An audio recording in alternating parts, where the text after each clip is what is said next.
Okay, thank you. Voilà, voilà.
piri kakake koe mau peho mo te pire mo lava hei whakiai ke tau whakanofnofo e tau whawhiwhia honi.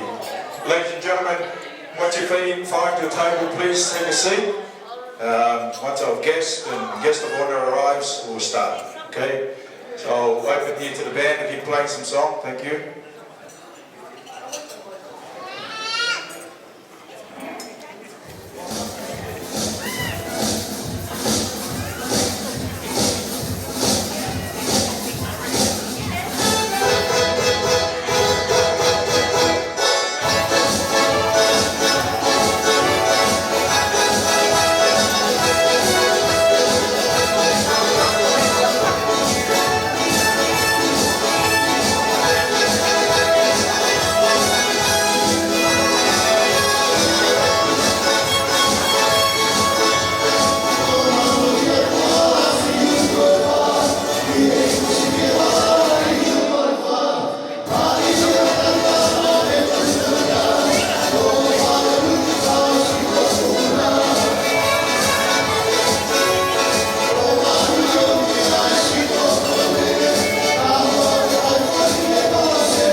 kai mi ko ni ko me ta kai mi kai fa ho ko te ai kau fa fe ki te pili mo ani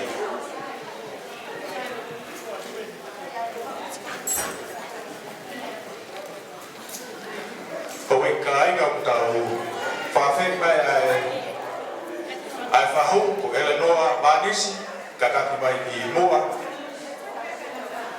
ko kore he ni kia whaifika wau sivi kakaki o lawa atu ki he te pire i mwani pia ko whare atu e ni kia evi moala, evi sihi kakaki mai lawa mai ki he ki mwani o ku whamepe kāinga tau ki tai ni o ku osi mea mai hawaii ki he I whare, pa koe tau māu pe, ku tau kātari mai mea ai hoi ki, pe a lava koe ia, pe tau kātari mai tangata whai aho e aho ni. Pau toi mea ki mite nima tai siwe, ko kore peke tā mea, ke tā mai pe, kone māu pe, tau te pire, ku tau hoko atu. Māu.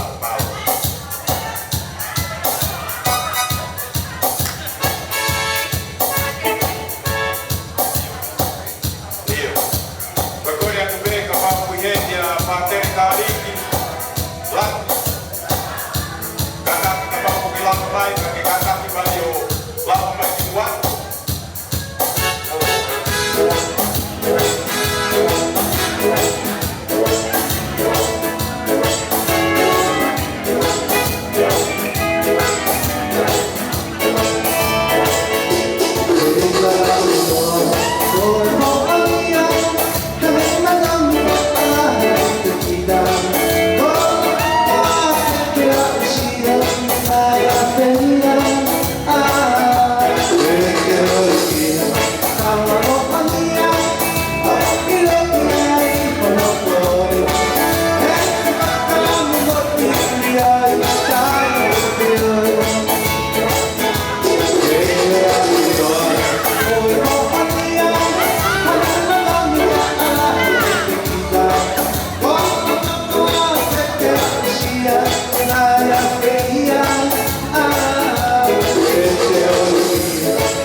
Father Kevin, please join us at the front.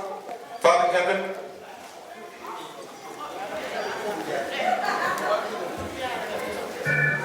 Father Father Kevin, as some of you might not know, Father Kevin has been a long life brother to Sam and all of us, and actually called Mum and Dad his Mum and Dad. So we invite Father Kevin to join us at the front here, please. Thank you.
tari mai tule iloa kakaki o lava mai ki te pire koni moani tule foki ko e tahi nei e tu fefine o Tonga ka lava mai mei Amerika paro tule o ko e whakawhai atu a taria kakaki ke lava mai ki he te pire koni i moani ko taria ko e te betaha e tu fene o Tonga lava mai mei Usila kia ora ke tau mahi kia orana kia pehe bao taria wala pe tau tai mi ho e koe kainga o kaka ki pe malo lope o mo te pire ko mo mau pe o pe te mo aru holo tu o atu pe o te mo mau e holo ka e koe mau pe ko whaka kore rewa ki hau e ki te mena mai pe lava ko ia pe tau kaitari mai a Tonga Tuitu'u toi pe haki minute sisi pe o ku tau iyo tau kaitari pele pe ko batere lat me yang mai pe ko wai pe mo e kau whaaf ko te vita whinau o ku hen ko te vita whinau kau sai pe koe kua kau whakau mawe hau e koe kainga he mo kakaki pe mo tamatara noa pe hena pau mo ki fie inua koe vai o plat wate vai ke mo kamaka aki ka kau tō hoko atu ki he lanu kua kula me lanu he hina ana kai ke kore pe ke tā mea ki tā pe ka tau mawhana malo Kia ora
ka mea malo ke te kaunga.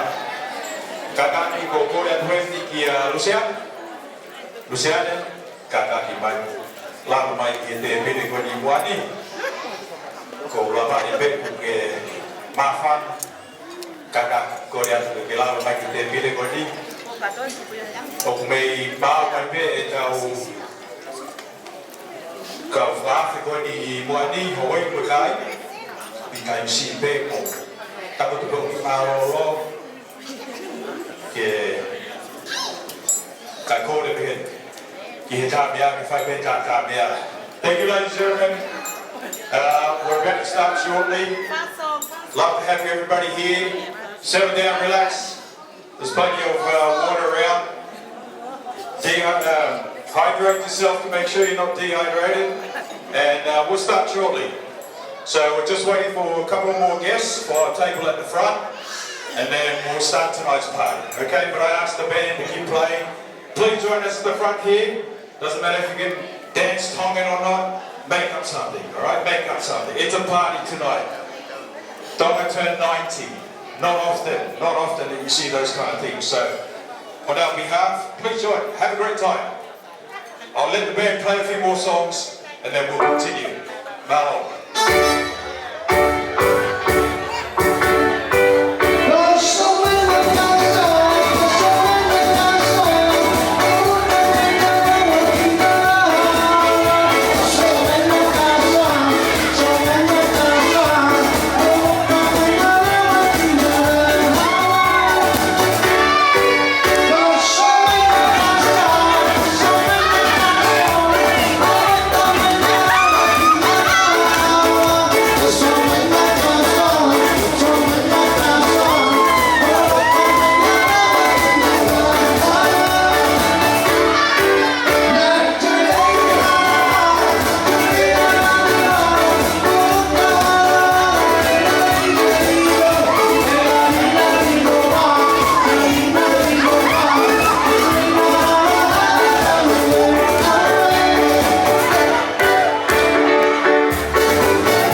Mea hei whikila. Ko tai ko ni mo whatonga e tupe mo aka mai ai i kinga waki. O ku i wame pe tuwha mai ai whane. Whakoromore. Mo kakaki pe. Ko mo maa wepe mo kakaki mea hei whikilau. Tulama hei whikilau.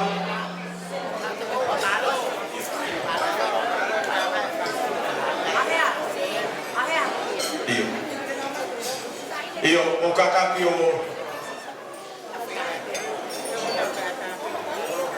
kore atu ki a toloa kakato kakaki o lava atu ki he makapā ke o lava mai mo e Hawaii ki whamaro atu Hawaii ko kainga o ko iloi pe ku tuwha mai mea toko ni hikinga waki o ki wape mai pe. Ki mui. Ka koe taimi koe ni te tau ki hokua. Ki tau taritari. A e Hawaii ki. O e whiawhini.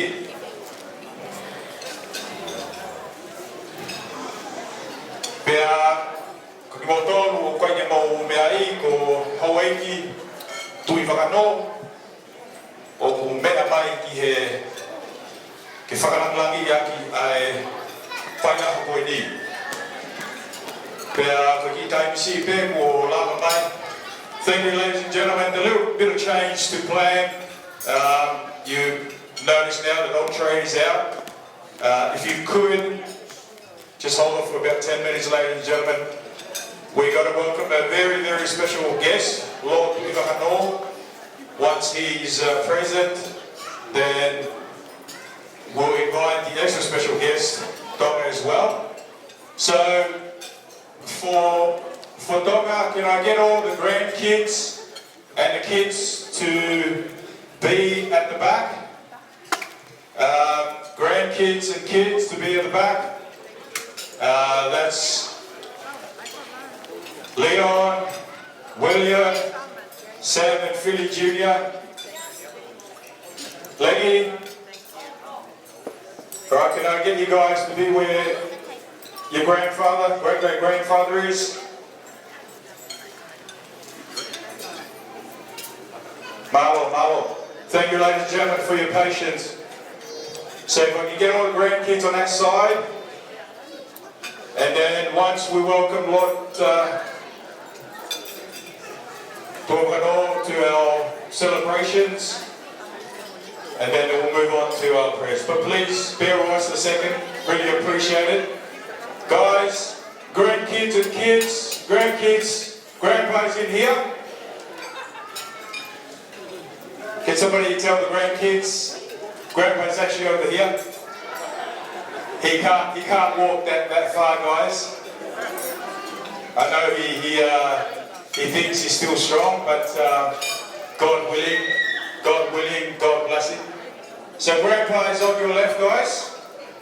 He's over here, just wait with him over there. Thank you. These kids. It's hard work.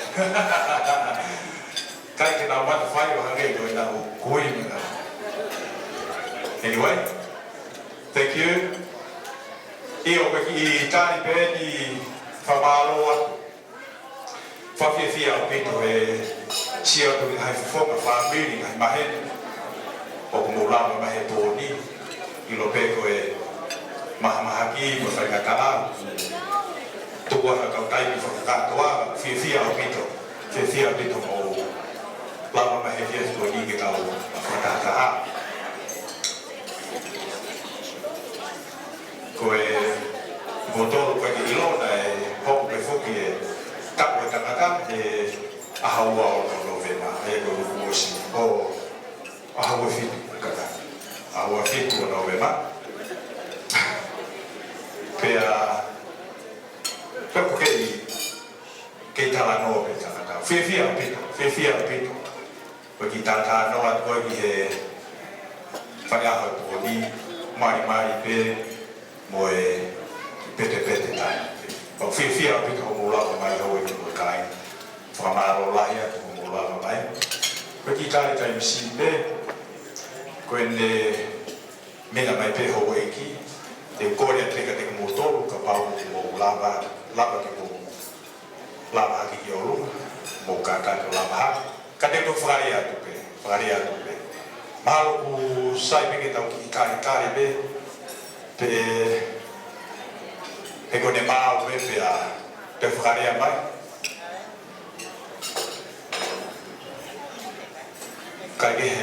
Thank you again, ladies and gentlemen. I hope everyone's okay. It's been a long time between drinks. Happy to see all these familiar faces. A little bit older and wiser, I think. But wonderful to see you all here this evening. So we're just waiting a little bit for Lord Tuitu'u to join us. So Grandpa, you know, he's still strong. He can still talk and remember a lot of things, but as the years goes on, he's forgetting a few things. So, but we are blessed to have here during this time to watch all his grandkids and great-great-grandkids here. We all have some special guests all the way from US, as I mentioned before. They have come a long way to join us this evening. Also, we have some visitors from Tonga, some visitors from New Zealand. So welcome everybody. Really, really happy to celebrate this special occasion with you all. And wish you all a very special night. Come on, go to the time. I'm saying that I can't be fast.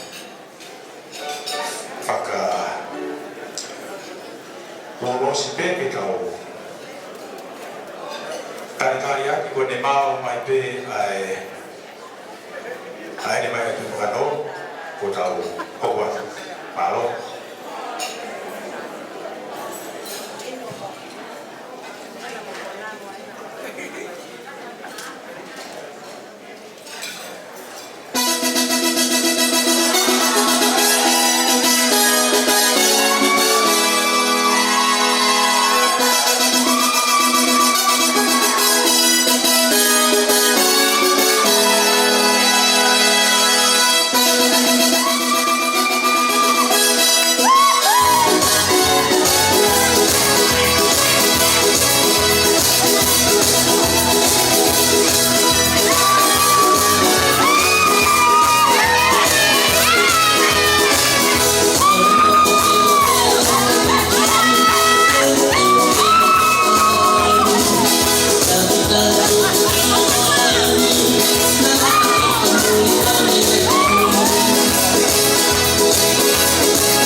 Kita fire mai a wake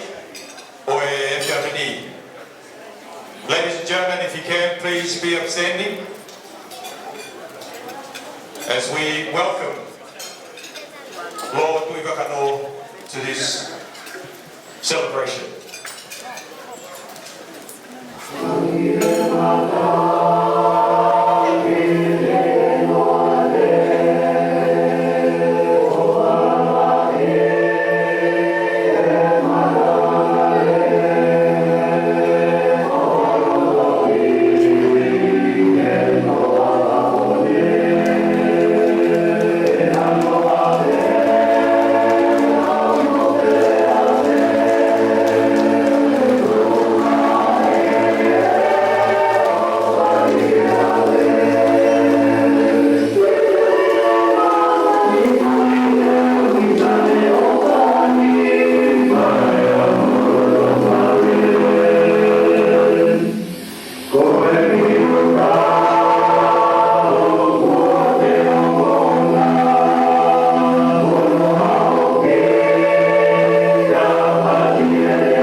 Tonga, Tuitu'u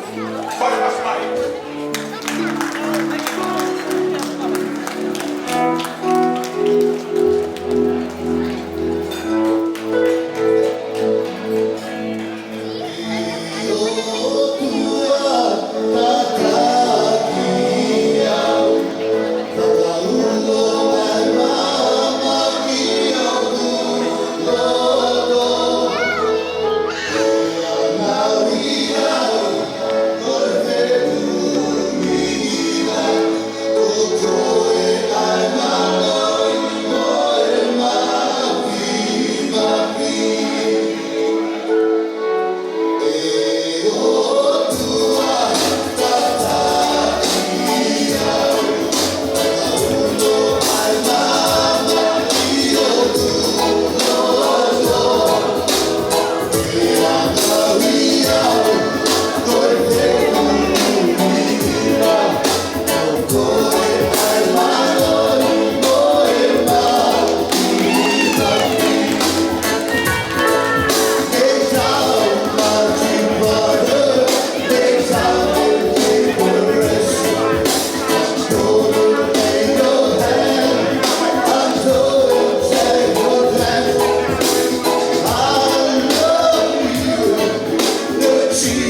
take a seat.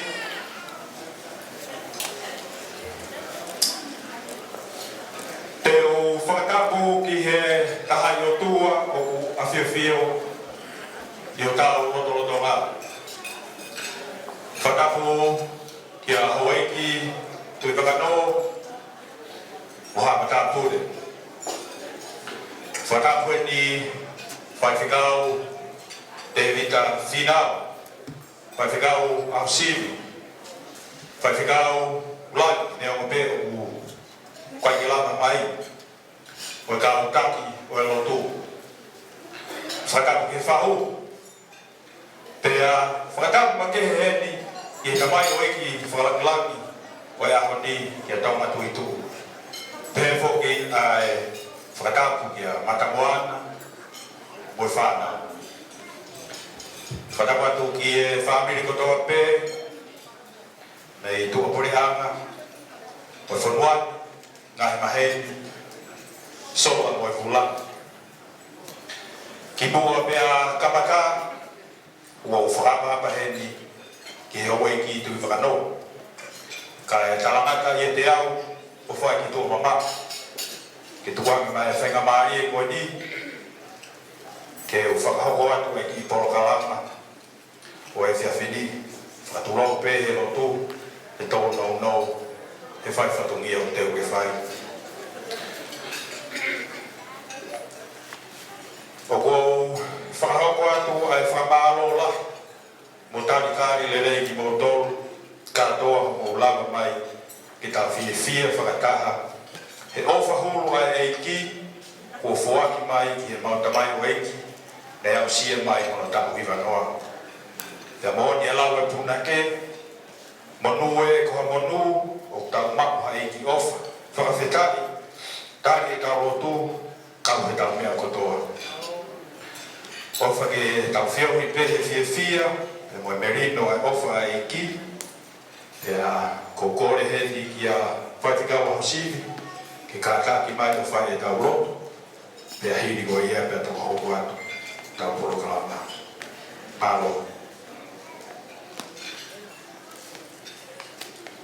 Kore ke u whangatu i e whatapu na e kamataki. E masi o tau whiawhia i e whewkoini, au tatapi atu ai tau whawhamiri, e moe lot whaftai, e moe tangata e aho, o Tonga Lasaro Tuitu'u. I tau hiwa i ono ngiau, tolmo furu e himi. O mea pilao, ataka punake hena ki ne kua mai, ai tau himi. Hono ngeau tolu fulu ai himi, aha ki kainga mu whaftai, whamalo mana ni whai. I pe e te ihema, kunga mua, ai hoko tangata au tau tua. Whaftai, ko e pehe ki tau noa. Whakamalo he ofa au tau tua, e tukalangi mohono masani. Ai hapo hui ai hia mamani.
malo.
tau pe mo tulaf mo wait tau pe mo pau ama toni mo ama tapure tau pe mo e tangata ho Tonga la salo Tuitu'u tau pe mo e feskau se malo lo sino Tonga siasi metotisi o nusila feskau te tafinau e be ki e Fata Kevi mo e kau tatilot ko toa te tau kau whakaha i se fili tau pe mo e whau ka maa ai ulumotua e kou whatapuatu ki he pāmiri maheni me kāinga ofu toa te tau kau whataha i he fiaf koeni o kou whatapu mawahi ki he kāinga o kona tolu ai kere whunuani Taru people o e aneafi ka maa lo tonga e mo e kahauna tuke puke ai whainga maari koeni pai haki whakalau lot o hiko e mahuinga make o e fiaf koeni i he tamayo e koeni ka ko tau ko whaanga o uhinga ai tau whataha mai i e fiaf koeni ko ahani tau kau whataha me motonga ono whakailonga e ne au sia ono tau hiwa mo furu o ene mo ui tau mi ono whanau ko au nai ta iloa koe whanonga ai mo ia tonga ko whanonga ki ta iloa ka koe utua to tahape na ne iloa ai ahoni e koe utua maf e kune afio ai mea ko toa pe o te ki hoko mai koe ahoni tau whakamalo e mo te whakamori aki ki he whinangalo e o tua e ku whakafo mau pe ai ne whaitutu ni o hiwa o futau ko futau whakakoloa mo ka whakawhala ki a Tonga e a mo e whamiri e ka eke ki a Tonga e koe hae uhinga o ku whakatolonga ai ene mo ui ki au ki hiwa mo futau e mo ni ai whaatari whenui koe ai tau whanau I don't know ka koe mea te au ilo i e Tonga mea te au maurave i koe ofa pea mo e mes a ka atape ai o tua maf uhinga e aho koe uhinga ia o e a koe koe whakakoloa ia a koe e koe ahoni koe tau whakawhita ke whakahaunga ai ofa ko ia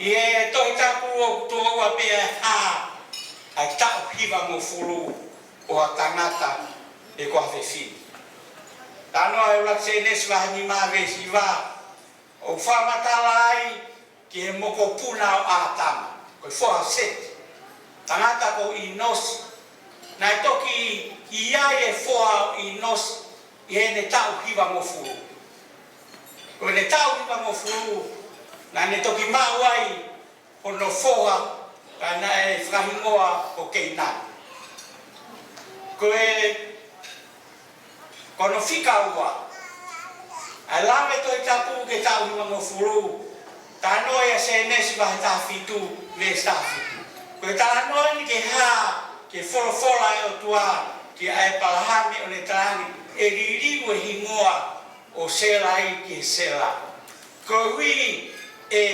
whanau i sela hatanga Ako tala noa kaka e palahani o ne te he. E anga whewhe he ko hiwa mo i tau hiwa ini koe au ke te au. Pea ko te lai tau hiwa mo furu. E anga whewhe ke ne whanau i hatau. Kia e palahame me ai au tai malawa. Ki he o tua koe me ape i au malawa. Ko same e hiva mo furu, ko same a te vita. Ya mata ko same ni na ne fatu i he ni a ki tau reke le kaha no tau. E whamatala te vita, ko e ngai au ho mau tau, ko e tau pe fitu mo furu. Pea ka lahi hoto mu, pea ka lahi hoto iwi e au ki he walu mo furu.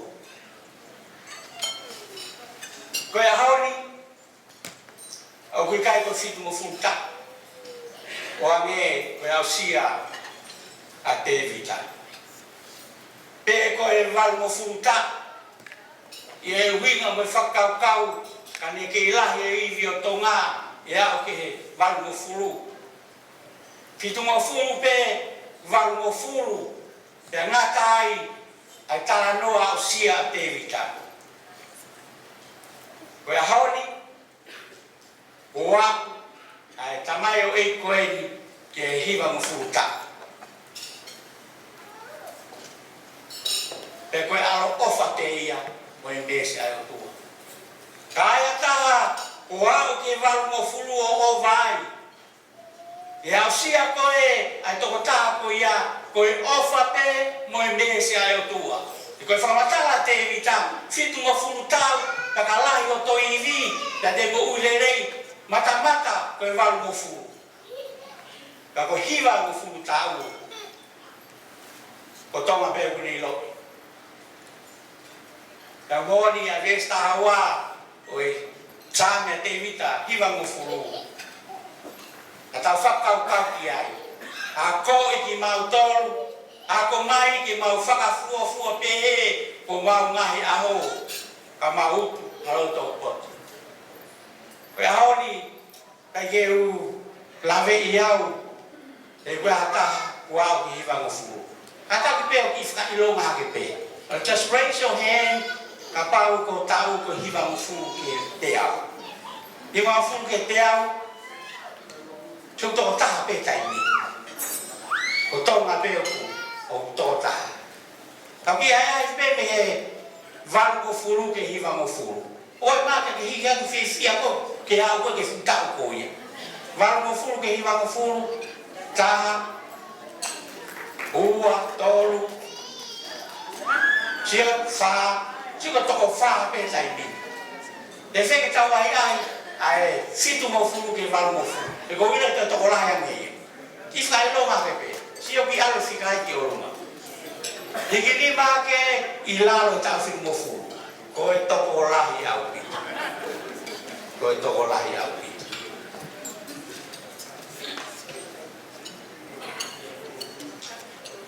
Ko e tau hiva mo furu e ni o Tonga. E ko hiva noa ki te au. Ko e mistake pe mo ia. Ka wihi whina ngaro i o tua whanonga Tonga ki e tae i roa. Ko e whiafi ko e ni. Ko e whiafi o e whakawheta. Ko e whiafi o e honga ia. Ko e whiafi o e marala ki e ki e whiawhia. Ko e hui ko e a. Ko e alo ofa mo e ne mes na e tamai o e koe. E o tau ka whata e. Ke mo tonga la salu Tuitu'u. Ke mo same o e whiafi ko e ni. Ai whatu same koe. Whawhetai ke sihowa blau maari e moia ko toa pe o kuia te au. Whawhetai ke wafa maoni oni. Whawhetai ke sihowa e awa nā ngāwe ne mea au whafuri pe. Aia kune whakamore morei ko a ngahala fua pe. O kai kwa motua e nia malanga. Ke tau whakafuofua. Koe palo mesiana o tua, ko si malanga tonga i kai. Kau pia tonga ia i he lotu whakao mo. Kai ke rea tonga ia whakata. Pe a kiu ha mea. Whakalongo pia tonga ia o fua pe a whatongia au siasi. Ka koe o tua, o kune whaito o no ngai mahako toa pe. Si au pito i puke e tangata i koe ni whangwhataku. Ai ku ne hu I me awa a ho mo wito. Ai ku ne fa kala ni ko e ofa ko fai fa tu. Ia mo au ko ofa pe mo fai fa tu ya tu. Ai ku ne fa ma kona ye lele a ho wa. Ya tupu fo o hangi ai kare o talau. O tau heni ko fafta. O mea heni ai no pere o nuku tivano amato waf. E fafo nga e fonua mo kolo tupu anga. E fafta. O heni fafka o te da finau ke fafo nga e family mi nuku. Ya heni pa hu. Kamba toloa. Sone vai lan ke fafo ngai ai family me fare o ata. O heni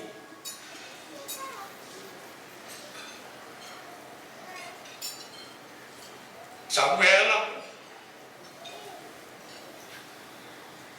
yang melosai ini kebanguan dengan fanau dengan malapuna berfare o Tuitu'u kamailaisi e kawata fakta o fiasco e valau mai che ne puke aga se fia o fiasco o ho sia Tonga la sal Tuitu'u o no himang futau ta be fakta malo be me o fai kita fafimonia ki ai ne alofa o ne mesi e fiasco Tonga mau o fat da we o tua no fina ngalo we ha ro a o we o ke lava e fin mo flu fa ke tola o ke a ke va mo flu ai me la pe ho ivi o hiva mo flu e senturi tau mes ata pe ya to aro ofa ata pe ko ya mau kau fata i tala manua tu ke mo fononga e mo tua e tai lua e ko ia to ta pe uni ilwa misteri ai me a kai te laurama o sio ki ai ka de tok tala ai na tanga o mo wi i wafa me kamai me alo me la mari a di o aku hiva yo no miau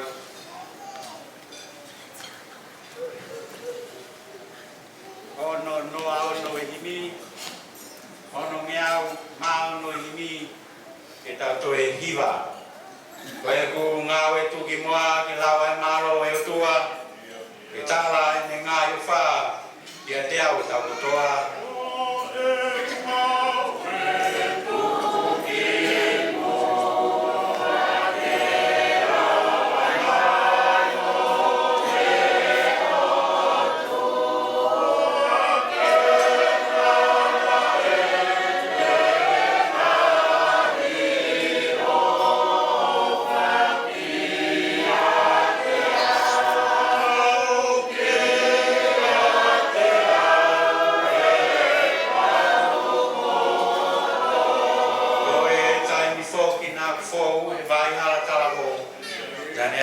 fufu o kukeau e wa mu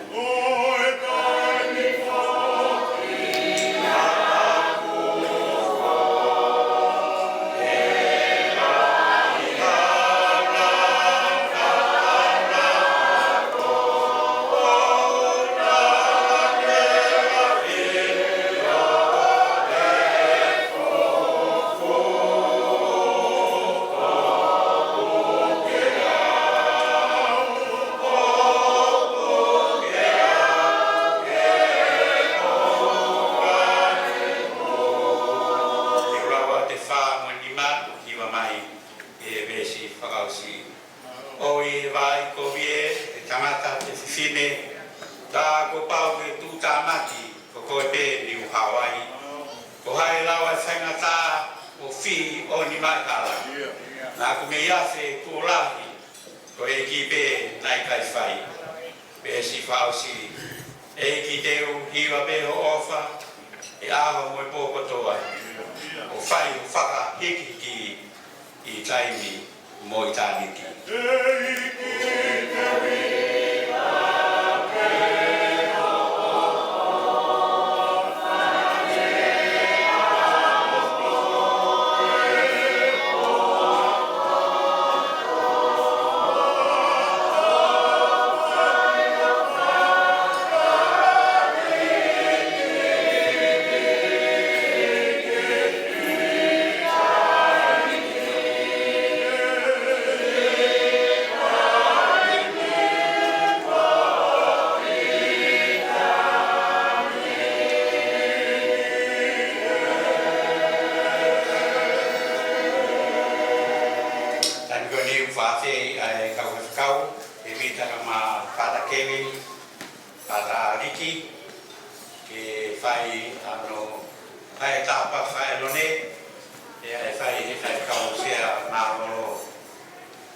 Tonga o Bankstown te roa e to tisi ai lo tu ia to ai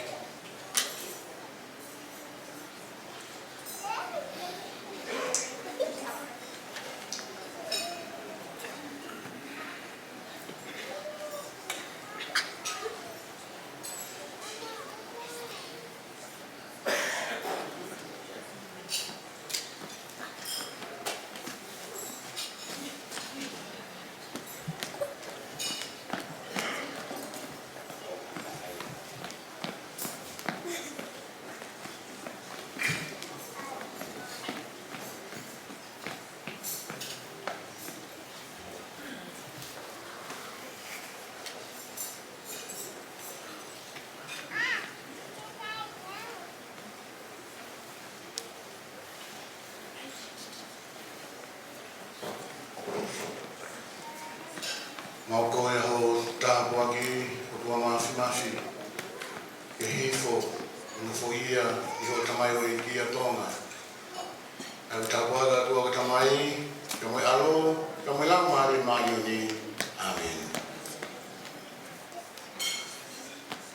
May the Lord bless you and keep you. May the Lord's face shine upon you and be gracious to you. May He look upon you with kindness and grant you His peace.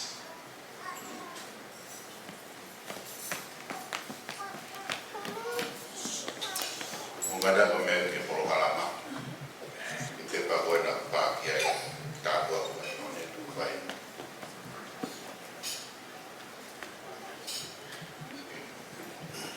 Kita ro. Petu yo kai, ya mo tani te a jona. Ya bau, te mau si tu ba, pe ko fe tu e rua. O gai te ge yai. Dia mama noa kalau mana mah dah membawa mai akhirnya dia itu foto koloa dia foto kapuka foto pulang mau itu dia mau akhirnya aku malu lagi yang mati jika saya mana lahir dia akhirnya aku saya bio ini Ponia sabe como fano biai ka hinoi ki maudor ke faz kau we al ofabe afiona ka mo cres afiona wa si ai e da mai e ko en Tonga la saro tuitu ai ka ko en e iba mo fu malo o ai ni la we toa ai pas mi e fit mo fu o mo da mo va mo fu mo ya ma fa ka wai Ako afiona be mai cres da mo mesi ya proa ia ya mo ui ho tamayo iki pantana ke to kupat amona e tua ya hoko na manawa hoko mai ane hanga olive e fanau e nau tu da kai ba ya ka mo ka ma puna e tua ka ko kia dia yo oni Kali toko wate ai whaikau te whai ai pōpō, whai ai whairoto laku. e whai o doa e whakahinu hinu. E mau whanongo kia i koe ni i gai mga mea te mau lawa te koe whakawhetai atu pe o asio. E mai mak mau whakatai atu. Ko hi koe whamiri o Tuitu'u, koe whamiri o Laisipa. Pea pehe e o tua ki he whamiri o moana o lawa mai e he ngahi whaitu ke. Ke mahino, nei whaia e fuakawa koeni i he tau ki mua atu e o tua. Pea nei wholofola e ahana na fuakawa e toki vete e he mate. E he aho koeni e o tua, ukai ngata me mau whakatai he mo ui o aku ki ai. Ka koe fuku koloa o oane ki a te ia. Pea mo moana, e mau tuku tali rei ai e aho koeni o whaia e mau whakatai. Whakatai e o tua, wala maari e lo tuiwa hano. E no bere mautofia e afio, i mei ke taunua warea ai aho koeni. Kai whakakoloa e he afiona. E lama mai la maa tolu afe e o tua, e a pehe ke a hau eiku. E mau pata ma mau fia ai e o tua. Ko hi, o koloa pe fungani pe kakato e mau whafotunga i mama ki he afiona. E uhe mea hau eiku, hene e kaulot, hene o tua e whami, e hene pe a mga ngahi kupwhikau ake ke he oa he maheni pe mau nau tolu pe o nau ofa mai. O mau whawhetaki. Ko ta tato ai foto tu ko wi be ko afiona o ar ofa te mo mes. Te mai ko mau lo tu i al te mau tau tapa ki afiona. Wa mo ai fia te ana lo to profeta ki to ta ko. Na ko ha no tare ndi o tua ke ne fetu ko to ko ai ha ko to ko ai fo noa. I he ako i he pompo e foki he fi hao ma tu tai whanau i ngahi koro ke heke. Tau kupuia e afiona mo buelo mai, whakaanga i tane niki, e te mai o eiki koe. Olawa i ako, olawa i e o tua e ngahi langa mea e tolahi ka mai ngahi whaamiri. E do hina na e tuku mai be nau whakala, ke whetuku ki nau tolu ke ngahi aku anga i nuku alofa. E tuku nau tolu ke ngahi aku anga i korisi, mana mo hui. Koris Tonga, whetuku nau tolu he koris katupo. Pega i ngata fuki ai kana hoko e tare niko e toa tahai. Toi whetuku e ngahi mea tukoni, pa mai hafua e tua ngahi whakoroa ne whai hata mai e koe. Toa he tapu. Ko hi, pe mawha mai e tō kuku e afiona, whakakoroa e ki tare niki na e mau e toa taha koe. Ko hao e whakaam, ka mai tari lotu e tō lahi. Koe uhi pe koea na e whetuku. Whanau e tare niti pe whauri e ngā mea le. Leo mau kai ke ai ai mea le. E nai wharaka kia te ia. Aki nau tōna i ai nau ngahi mea le e o tua. Kohi pe koe whai ki tonu. Kohi pe koe whai ki he tai. Kohi pe o tua koe whai ki rau. E gai ngata ai e o tua. E kei lama se ono whatonia e whamiri. O hao ne maroro. Tari atu a moana ka mai whamiri. Masiwa. Kai fie mari e nai whamiri katoa. Aka ki kai ngā tui whanau poho wei. Aka e toa i ngahi. Te unu kehe o e mo hui. Pe alo o whai e afio. Uele mau kore e atu e ke whetoma mai. Kako mau tautapa e afio nā. Kako pe mua. Ai aho koe ni, aho e whakatutaki. Ta mai o e kini e afio. Ko hi pe o aro ofa o ange te ia ai na tablaki koe o mau fia ka mau o moe ka mau mamata ke te mau au he tau koe ni pe kai e o hange he kotu hamu onga me he mama o e mau pakai ki ai ka ko aro ofa e atio na whakakoloa ia moana ka maa ma roto kare e o tu ka mai whakatai atu e koloa ko omi he whatukau whakoloa ka whanonga e aha koe ni e fia ka mai whawhetau. Pea mai whawhetau e wen, o e toa meri e whamanako e aho alo e afiona kono ohake ki mautoro e wang, o e whainga taha, e kai i loa.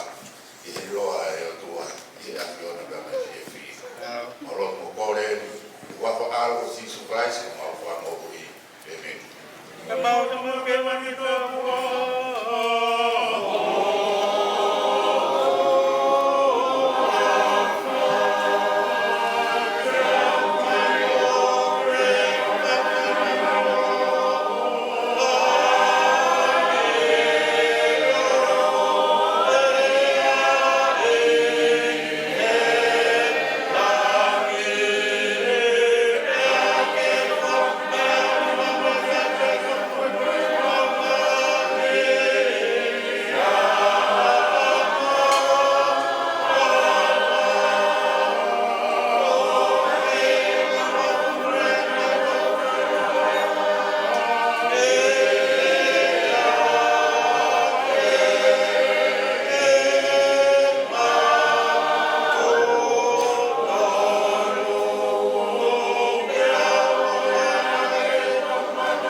Whamaro, lahi he kau, whaiwhikau a siu, whaiwhikau whinau, Father Kevin, te Kevin Paul ki a Rick. Maro atu, hoi i mo kainga, ho mo lapai, i kāri ki he lotu. O mo kore ki whainga maari e kōni, hoi, ke kau ki ki taipi ke tau maroro, ke tau ki lava he mea tokoni o mai e wharen, pea hiri ko ia, pea toki hoko atu ki e tau mahirea, whakawhamiri, mo e toenga o wau koe haoni. Your Excellency, Lord Wakatoa, distinguished guests, ladies and gentlemen, Lord Governor, you honour us with your presence tonight. Thank you very much. I'd like to thank Father Kevin, Reverend Tuitu'u Haosivi, David Afinau, and Father Aliki for blessings today. So, this evening, ladies and gentlemen, we'll take a short break. I know you've been very patient, and I thank you very much for that. Hope you enjoy the nourishment coming through. Shortly, we'll begin with our speeches, and then I'll tell you all about the rest of our program for this evening. But if I can ask the band to play a few songs, please enjoy. If there's anything that you need, please come and see me. Thank you very much.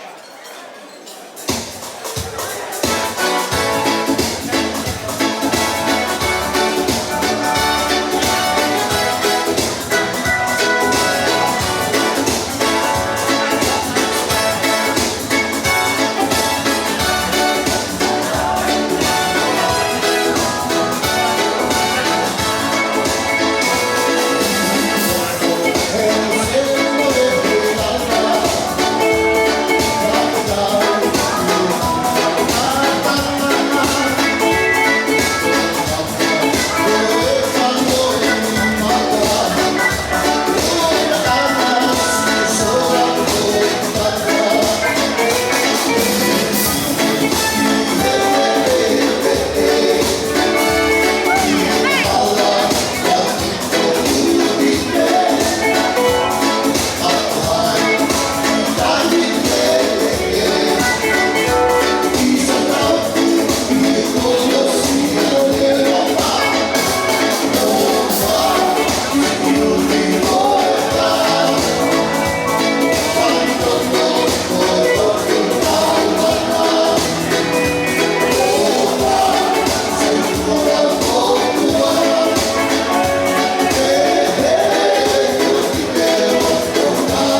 Thank you.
fia ko fai tolo wat hoi pakai nga ko kai ko ni ho ko atu ki he rea fa family pe ko fa fe mai tolo kaka ke la mai ko fa ko atu ai rea family ki he fe ni pe ra ko palo ko ko be ia tolo ke rea ku be ko la ka family palo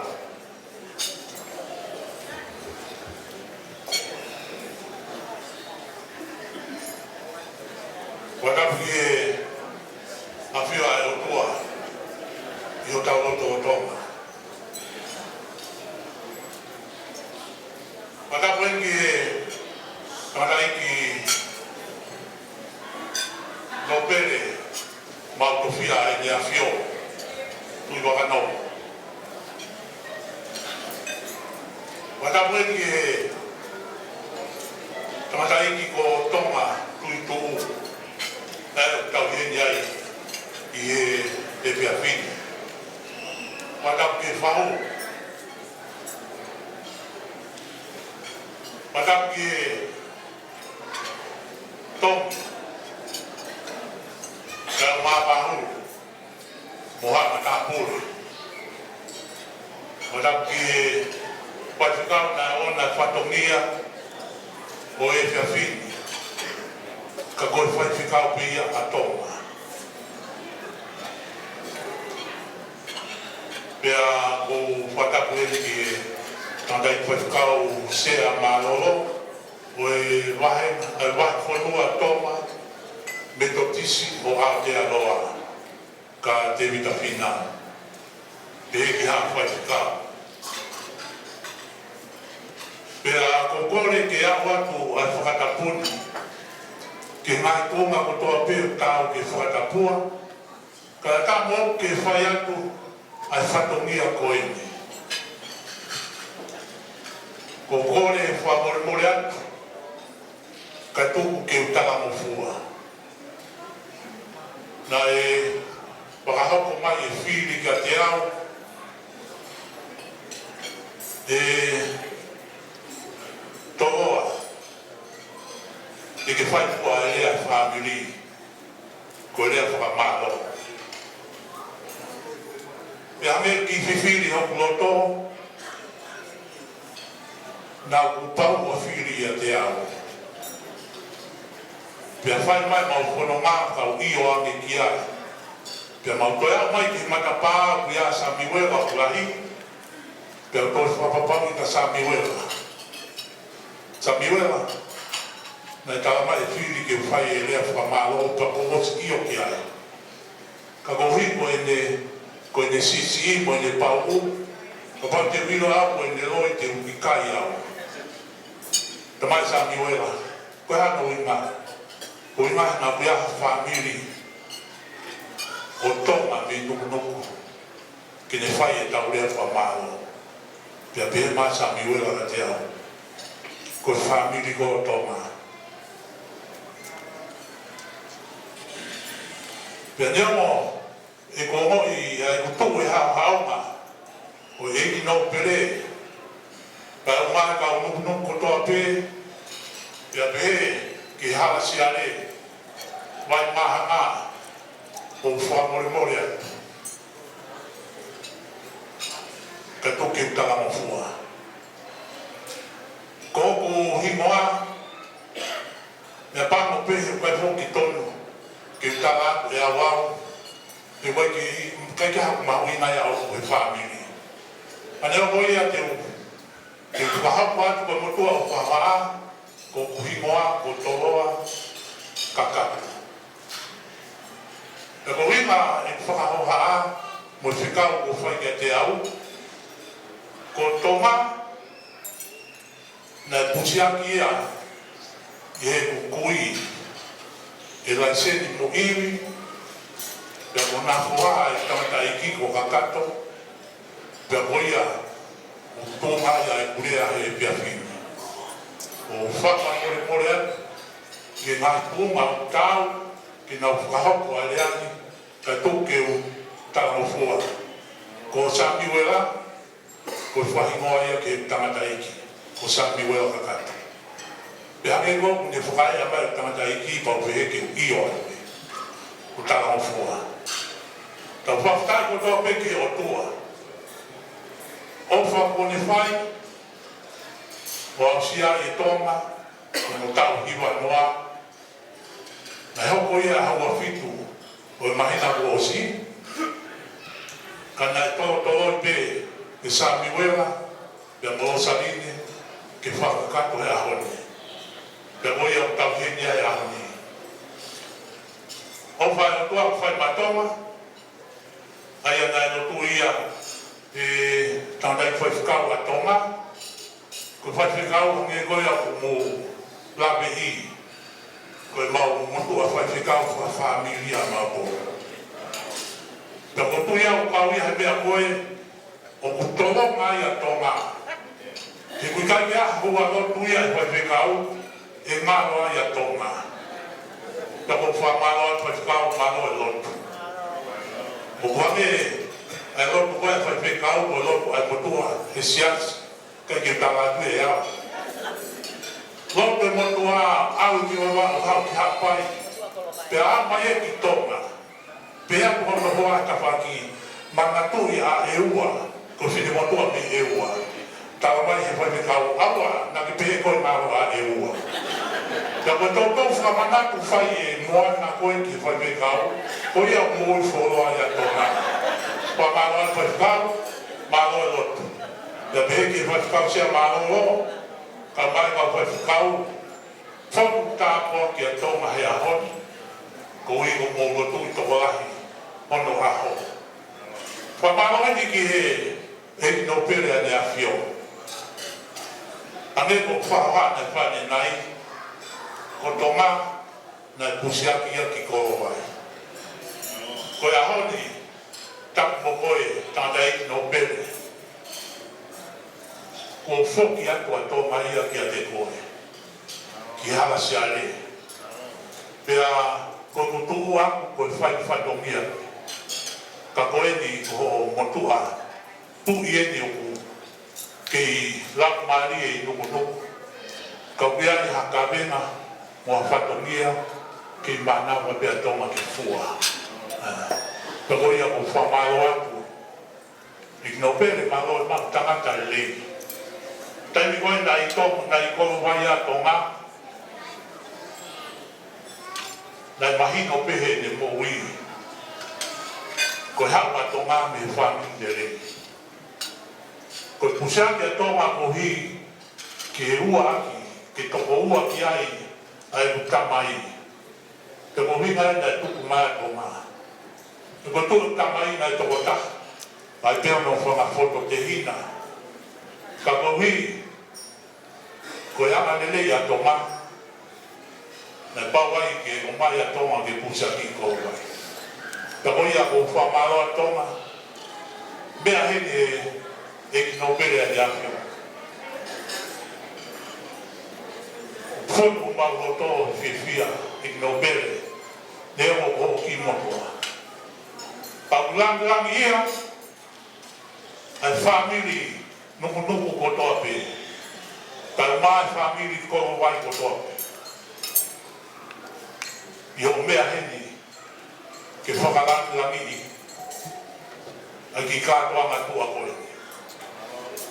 O wange ko lotu koe na whai e whai whekau, koe whanonga na whai Tonga, koe whanonga ki he tahi roa. Pea ko whakamoani ki ai, ko whakamoani ki ai e whai whekau ke lotu, nā ke whai. Koe whanonga na whai e Tonga, koe whanonga na whai ki he tahi roa. O kuua whoki uhinga koe tae i loa. Koe kakai na kai ke nau iloa nau tōru hamea. Ko no ua koe o tae i loa he tau hanga bofu hau ingai. O uhinga ia ke whorofora o wasi toi tapu. A koe me he tae i loa. O uhinga ia koe o tuai. O kunde a whio he fufu. Kai whanonga koe kauta i loa kia tia. Pea pehe whanonga whai e Tonga, whaikau sea, tau mai ka whaikau, mo ki mo tau kotoa pe mo mo mea mai he pōne.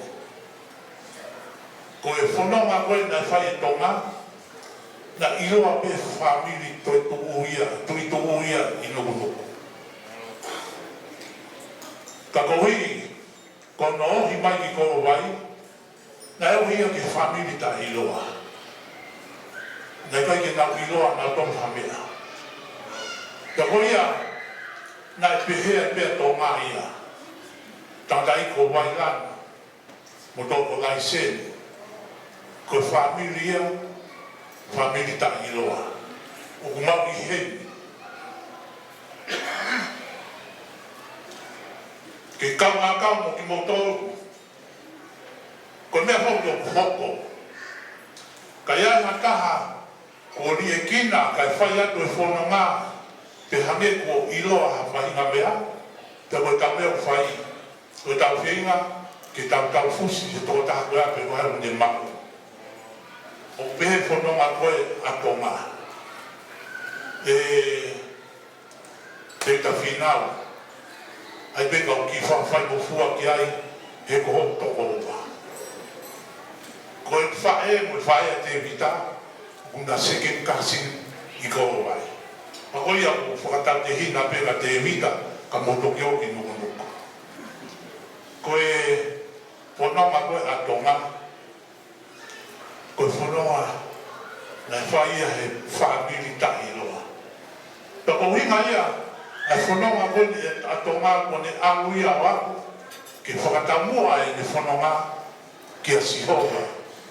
A koe me he tahi loa, o ko bukeni ki ai. Ta ko ia, Tonga oana a toi mawahe me ka pasa wholau o ia.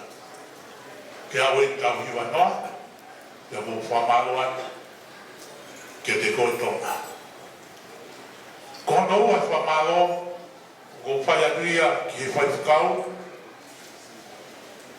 aina ne rotui a Tonga. E kai te whakaapi i koe, ne mo ko ke ngāri whai mo fua koe ki he whaamiri. Ta te whamaro ia he ngāwe mo ke whai. Wa Tonga e pēna kai koe tuku hau iu, ke tōna ki whakalau maari e ki he lopo e au. Ta koe ia ko whamaro atu ka ti motou, ka whai whakau, he lopu, ko whai mai tamai koe. Wa maro ki he kau whahu. Kau india he tangata eiki. Lai ta iroa, ka mō mea mai ki he ngāi whahu. Pakau whoofa, peo mahino ia te nau tolu, ko whamiri nai peo whoofani. I nuku nuku ai ko takanoa ki ai. Ko whamiri nai peo whoofani nai tupu ato mai nuku. Ka goia ko whamaro atu te motoru, e whakalandangi mo e whakangingi. Kau ki wha mahino atu. Kaya un kifini mātua e ua, o nga kau he te pile mua. O kai ke nga kau naua he whahu. O wea e kifini motua ai, o whahingoa, o iwi, ko e kifini motua ai na ne pusiaki koa Tonga. Ko hinga pēia ko e manatua ofa, manatua wha Tonga ki e ne whae koe o iwi. Te hawa e pēa iwi hangi o kau he kau whahu, kau wai ke kau he whahu. O whamore more atu, na mo pehepe ko hai. Ta tau pea iwi ka o Luciani. O sai anga Luciani, ko e tukuia he mauwhi motua whewhini. Ka o whamore atu na mo pehe, ko e ha, o nou hinga. Whamaro atu, ke he taha kotoa pe. Ilo pe ko toko lahi taha whareni, ko whamiri o Tonga me nuku. Ko whamaro atu, i o mohanga whakatau, ke whafonga atu, ko tau whatongia whakamaro. Ko e ahoni, o tawong tatoru, ke whautaha e whamiri Tuitu'u, ke mo whamiri ko ia o laiseni. Kai mo tawong tatoru ke wahe a Tonga, mōri ke mamao. Ko tau he ni, ke whautaha, ai tau mo ui, o te ke a Tonga, ke au i hono tau te au. Ko whamaro he ni ki a moana, Lea mo koe mau whini motua mi koro wai. Koe hoa ia o Tonga, mata moana. Pea ka Tonga. Na ke ewa ki a moana, ta mai e Tonga, hikai. Na taimia ko ia o hanganoa pea. Pea kawana me mare mo moana, ta mai Tonga. Ko foi se te sipe na e taha. Ko foi se te si na e taha pe ki a moana, pea tari ka katoia e moana. Ko pea ko hao se te si, ka wakai ane pena moana ta mai Tonga. Ko pea ane ki a moana. Moana, na e tolo i pea kula o mare o kuo. Pea tala mai e moana, Tonga, ko tari au koe. Ko whaka tohi tapu a pito hore a mai. Lea mo i se te si, na e tolo i pea uia ma au, ko hono kakano, o ku au wai he pai ua tohi tapu. Tako ia ko whamanoa ka moana, mano e tauni, o whai mai ta mai koe. Pea ko nofno pea o whiwhiri. Ko kono ko toa pea i Tonga, o miaha no lose. Ai pea e lose o nukunuku. Na mo masina mea ko ai pea no lose. Tau pea mo mataha mo ahau ko ai pea no lose. Ka kohina e o mo lose ni e ua, i kolo wai na e unuhia me kainga koe ni ko tui wakanoa. Ko lose e ua ki, mo kata ki koe peo mo lose a mo toko mo koro. Ko lose penia koro wai. Ko lose e ua ki, koe whae ia a te vita whinau, mere latai. Pea komi ho e rupe whinau ha lose, ke hoko ko hono kau hafonoma e pirikimi. Pea kai mau ia ki nuku alofa, na mau ange ki koro wai. Ia ko whamore more aku, ange ko kore whamore more aku, ia pia lose a motou, ko lose penia koro wai. Pea koe te mamahe lose ko ia, ko paupe ki whetongi e lose ia ko ia. Pea koe lose ni hono wā, ko mata moana. Pea ko nopo, ko whiria e Tonga, ko hono o whaana. Pea kai me taha ko no whakaukau, hane ka te au, o whamore more atu e no pere. Hane ka au ne ka ia halose ia nuku nuku.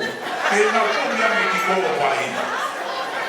Kai ke koe tukuhuma pe, tukuna pe no whamore more ke no pere na ke tukuta makuera te au.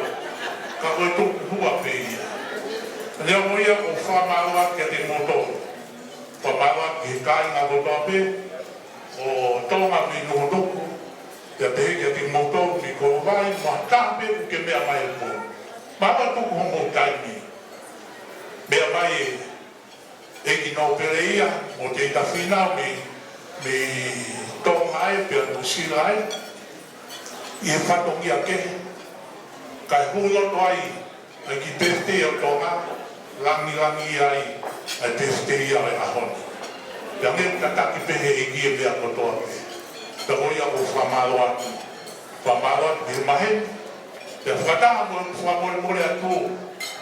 Ka pau ko whaiwhai ange ko si ho uiwi ho. I he pia whina. Pea aha haro whia. Pea aha whia kaia. Ne mo whataka ko ozono whai. Mo whakamore more ata. O kai taha i meku. Ko nerei taha whena na whai e ki whanau. O tau o maa whiwhia. Pea ko ku kore atu. Ko e pōni, o tau o maa nato o whiwhia, i whakawhitai ke o tua he tapu maho tonga. Pakaha whiwhia e pō koeni, ne to uki nai whai, e whai whakau, tau whiwhia he eki, ka rangi ai, a Tonga, pea mōru maro ai whiu tau whai, e mea hene a e no pere a ni a whio, ka o mai ka o whai whakau. Ka mea taha, o uroto mamahi ha mea, e po ni whina watu mo e tau PFTI ko whaka more atu. Tala mai, te koha mea whia loto mamahi ai, tau kōri ke tā mea ke tā i atu hawhoi whasi. O wiki ke whakamerie ho loto, ka tukuane si PFTI a Tonga ke anu rei. O iai e ngahi manat merie, o awia ke taimi ko tamaki a manatuia. Tawai na mena i tai i a Tonga, no so pei ana lai taimia ke au ya Tonga o tala ki anu mama. Ne manatuia ia ko PFTI o ni te aku pe ke PFTI o toki hua ia mama i. Ko whakamore more aku. Kau kore ami ke pā ke whakaawa mai ke watu au ki bua inde ke whirmani. Adea mo ia, ko whirwhia e au ni, ko whirwhia ka kua whirwhia. Ngāni mauroroa whakaroa, ka kou whakamaroa ka te motoru, te whai mamare ko mau, ko tō au whai, maroa.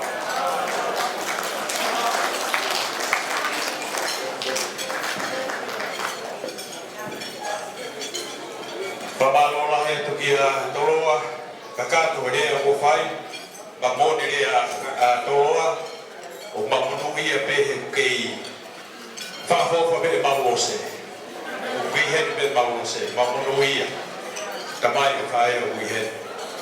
Ko kore te kain ko ni a seare pasa, ke kākaka, ko e rea hoko ki a te koe ke whai e rea he fōko e ni.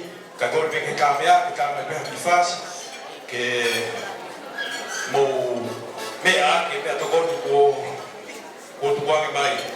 Kore me ka siare pasa, ka kaki, ko e lama pe o kāmea pa ke lama mai ki mo ate whae rea o hoko. Malo.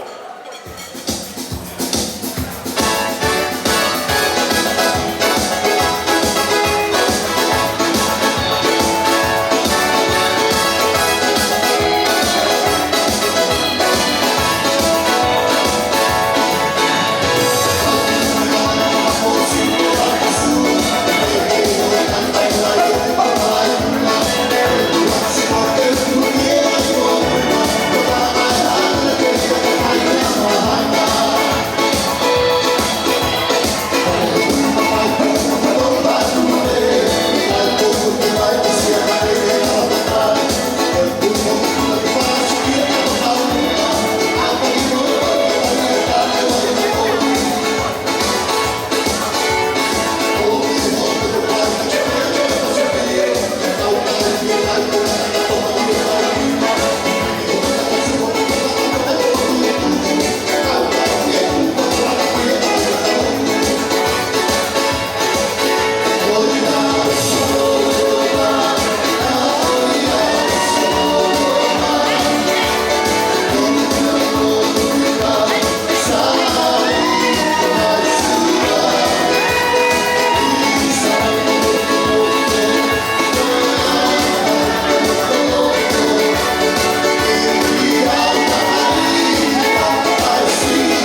tulowat kau tari ai te kau pe koe tutu'u ni koia o e whiawhini. Koe uhi pe ko Tonga Tuitu'u. Te hane koia ko no whakahoko atu e whiri. Te hanga pe o ngawe ati hoku hingoa kakato te moe whanonga koia o ku whai mai. O hoku hingoa siare katoa lātu pasa whaitotonu. Koe wari halaia o tuku mai kia te au ke whanonga ai pe moe whāmi. I e taini i te tau pē, ko hai ai motuani, ko whohalahi kita, o toko ua, tau kete, o Tonga, ko lātu. Pa te wanga o ngawe aki, ai au kou matuaki whiawhia au pito, ai lea koia, ne ngawe aki e toloa, whamorimoi pēa toloa, na te wanga o ngā ake ki whoirea koini ko e ofu. Nā e ofu a e kutangata e ki vai ni.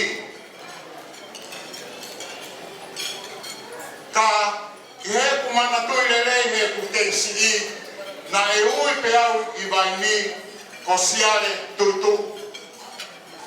Pea i e tunga ko ia, ko siare, o koe kai te toi e kea, ko hingoa ia pia mei nukunuku. Pe wanga toi whekumi mai, ko haa ai uhinga o siare, o in English is Charlie. Te konea hoku o au sia, pia kātaki pe a whole eight, pia moe whamiri, pia moe maheni, ko ono uhinga whakatonga, ko tau ataina, pe ono whapaparangi, Charles o Charlie, angai kon ko tui Charles, ko o Britannia, ko tau ataina. Freedom.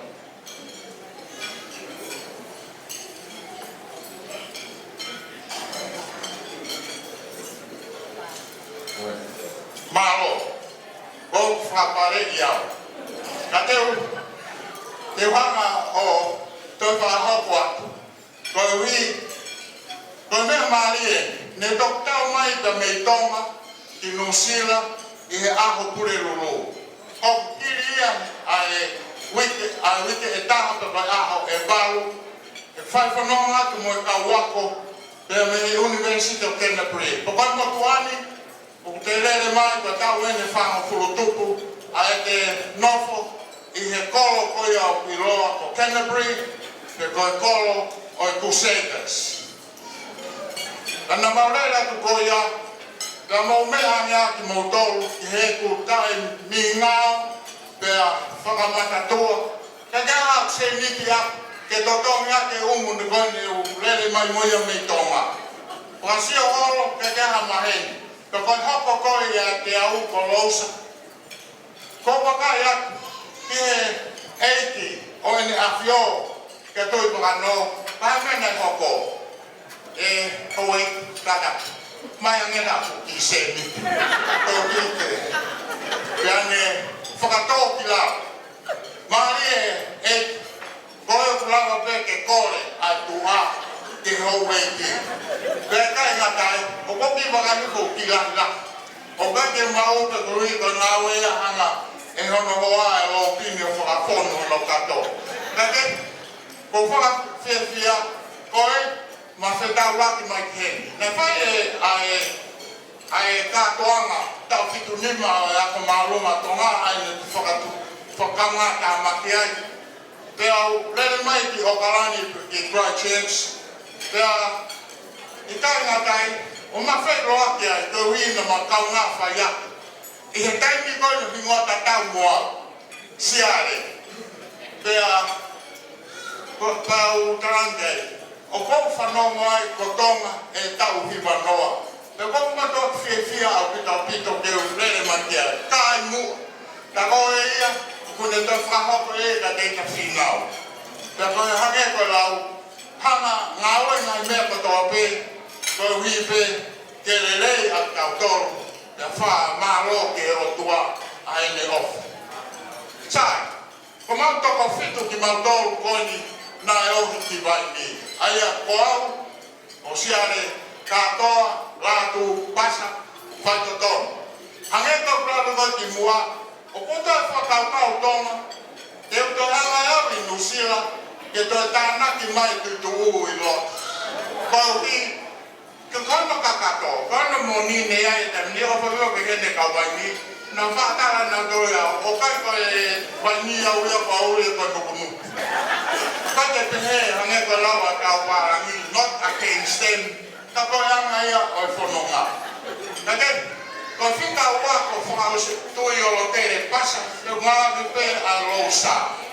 Finga to lu ko so si o pasa no kuno ko. Ko finga fa ko lo sen pasa. Ko ni ma e ta ni la hia. Ko to kilupe i la stipa puspala o pangai. Vai. De ko no fika ni ma reva ko tamasi ko si on pas no no.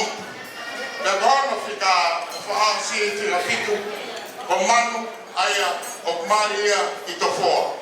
De ko tu ia ko ia ai family ko tu ko fia au.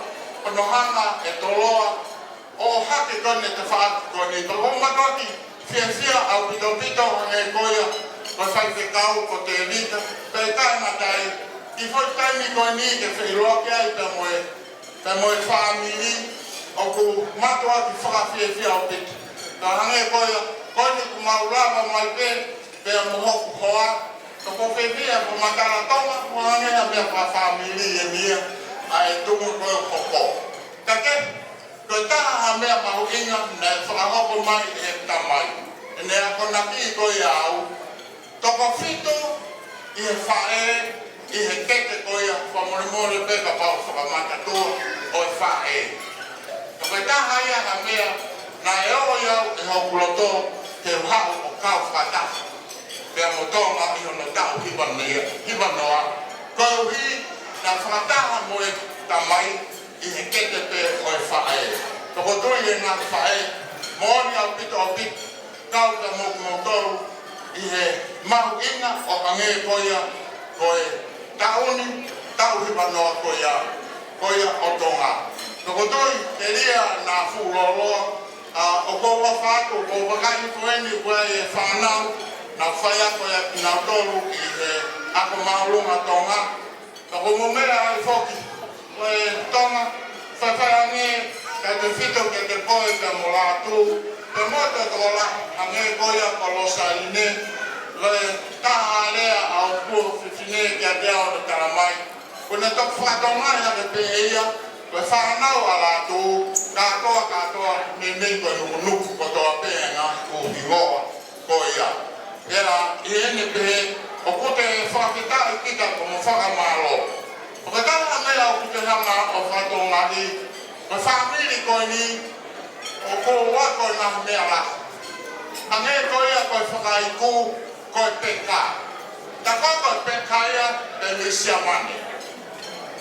Pea hanga o wakai, pea hanga o siof, o whamori. Ka kaki whamori more pe, hange kou taka whaasai nisi, ka koe motuani he te whaaki koe a Ensenia University. Koe te hanga o wakai, whamohoni ia mo ngā mea ko o mai, te mahino lewa koe mohoni. A mea koe ni, koe whamiri toa mohoni. Ka koe toa whoki, o ko tui pe tui waka no, kai te ngata i he toa i he tau, toa i he mohoni, ka ko hanga whatonga koe, a toa i he mea koe mamaka. O ko wako ai, ka tau te whito, e tonga ki he taha honga whoha. Kone tala noa, whakamawhana ia ke te au, i he mea koe mamaka. Pei kai ngatai, ko whakamai ia mea koe whiwhia, koe ngā kau ia ngā koloa o i whamiri. E kou whakahamu, hange koe ia o ngāhi whoha pei kai ngatai, ngā whanau, te mo ngahi moko puna koia, te ngahi makapuna o lātu, o kuiai ai whiawhia, te mo mau whawheta i he otua, te mau kau whakataha mai, te mo koa, te mo whamiri, mo ngahi moko puna, te pehe toke mahei, pe kai ngā tai, i he tonga kotoa pe, i he loto koloni. Ko tui koe ki rea pe ia, o kei ngā whaki whakatonu rea, o ko wanga whaia ke ki whakarere, ne u wheloti mo tonga, pe o tanga tonga. Tonga, o kei e hime o esriana, o pehe, o ku awe pe arere ka tuka e kopi, i kai. O ku awe arere ka tuku ai aunga. Tonga, ko tui, o kei toi lahi au pito, ho aunga ia o o. Te hange koe na tōru tau wang mo furu tuku. Te kotui, koe kau ia ha mea whawhiawhia au pito. Te whamone more pē whai te kau ke ngā ni riu koe ia. Koe whaka na tōru mao mai te mei Aotearoa, te ko Nusila. O koe aia whoi whakatonga ia, o kou hanga wa koe ia koe kāsi rea whakatonga i Christchurch, te koe kolo o ngou e kakala. Ko Aotearoa i whakatonga, ko kolo, ko pou ao, mo pou mama. Koi fok the long land of long white cloud. Whamanunga me ka Australia, ka te maha po kahaha whakatonga e mo tau. Ka koe, ko Aotearoa, koi fok i pe ko New Zealand, te wheke kau ae kau tau ka nuku. Pou ao, mo pou mama. Tua whātu.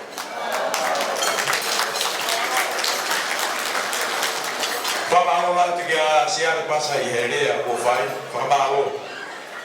Hawai koe kainga koe taimi koe ni te o tupuake ko kore ni ki a whotu mo whesi ke lava mai o whai ki rea whaosi a honi. Koe ki rea koe ia hawai koe kainga e whakahoho atu ai kamaka ana e whapiri koe ni. Ra e tukama me whakamari e ke te au ko kore be ka whotu ke whakahoho atu ai ki whakahistoria koe ia he pōni. Maho.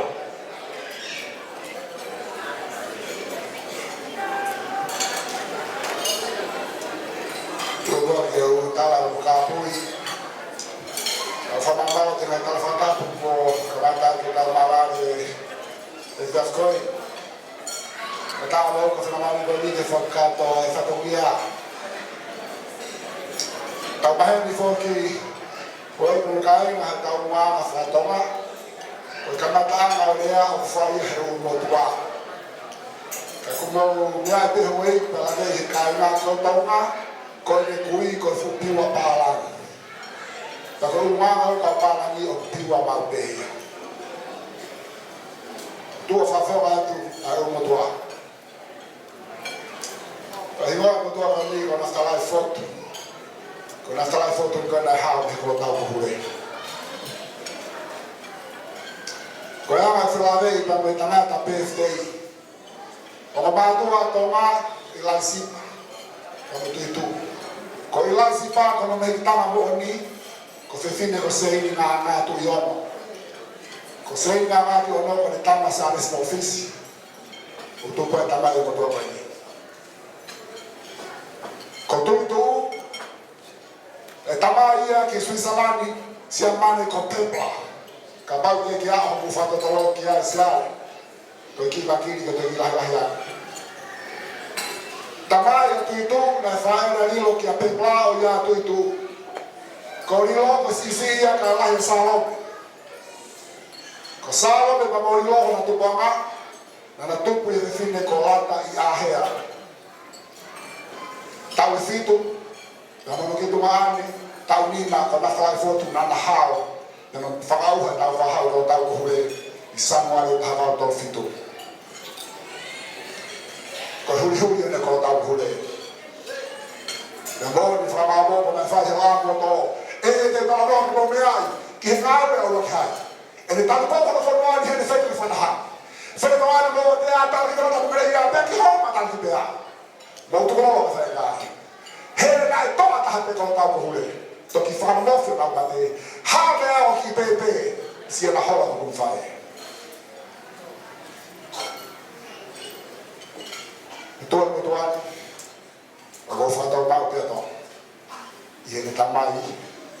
na mo ne fae ko ro hinga dia na e le ai ni ko bi ne fo ha ni ko lo be ni ko na te ni ko ko hiri be ko ma te ni fo no aman e fo ke o tua family ni ka office me ai pe ho ki ko no hinga he na tamai ba la ni tamai ya Tonga na ma no fo be ki tava ki fa fe fine he na la he sa lo me ma ko i ali lo fa na ni lo ka pe ba ama ta mo Tuitu'u pe ta mari le mari lo ta mo sia hinga o fa na ai amor kakatisi pe moniko ia de fohamiko o ko famu ke fa malo ke o tamai aiki o na fo tu agao ko alfi ke no bera fi fio ko historia e to ko ba la hibaya ko tu ya tu mai ha ta hawa ko le fa na una to ko pe ko to ki lupe ila sipa e de eva to fa on da mo to ani ko to pro ko to ki lupe na ma mo aka mata ila ko to ka no ko ho mo ba to tamata ni ma pe to ki lupe ai ko fa en amata e to piko na de foto a ha ha ala to tamata ni ma pe to ki lupe ki a umu ki hamea ki te hema ki fa sila fasila que a semisi que a santes que a tu minha fasila o tau tu lalo ko África e Oriana tu ana do lupe tu plot to tangata ni ma tu plot que a ti no te pu e mo te pu que a final pu e mo te pu que a to lupe que a final pu e a final que se taita que a sela que te geta Tonga ono fo ai awat o fai fa domia ke no pele ko no ko iki e ko na afio ai tu ha Tonga ko tu ya mo to Tonga pero la mi físico no te sos o no fue no pan ha le ba ui o fa fa e mo ko ya ko no ko ke ha me ai ma mau tolo ko tala no na fa he fo ki fa ai o tua poto solomone yo no mai mo fa fine to ko ya pe ko na fa aki ki pepe ko no fa tu ko tala no ha solomone sili aki ai poto na angel o tua na imagino ka solomone ai manava fa na ka ke lo to ye ke vai o pepe ko ya me mama e ko le ana o mama va fare famalo ya te o ta e o ya toka e ki ha ma tu ki wa te ma pe ko ni ki to ki lo to ani tu ko to ma de fine ko la sipa na tu pe ma to ko se mi si fere pure tu yono na mario fisico ko se mi si fere pure tu yono na tu pue tangata ko te vita ki yo mo fofoka pa biha mato da mo ne fae ko me la ohia na tu pue de fine ko mo e pangai ko o fine ya wata pa me ko vai e tamai ke tu to sa de ko fo ha ya fina pa la hio ko fu ka ko vai kana mama ko fu kunuku ko me a nge a fa ku ya te la vano o kore ki mautoro ko mautala ho ke mama fa tala ho to ko ma be fa fe ka u ya e ta final na si fu o ai mau fe ka le mai ma fa ka u ki no ko fa to ya ka de vano ta ko to ka ya ne mo na fo ke pe ki ko vai o ko vai pa hu ka ba to lo ko ka ko vai ni fa na hi o pa mo fa na ta o ba mo ni na ba wo mai ke fa pe se ta ya ko vai ya ma mai ni ko ne ko fu to fa o ni ko ta na to fa ni do tu a de va no ko final tu le la ya fa ha ke ma lo sa ki tu vai pe ke la ta pe fa fa ya de o lo ka lo ni ma no le le la ta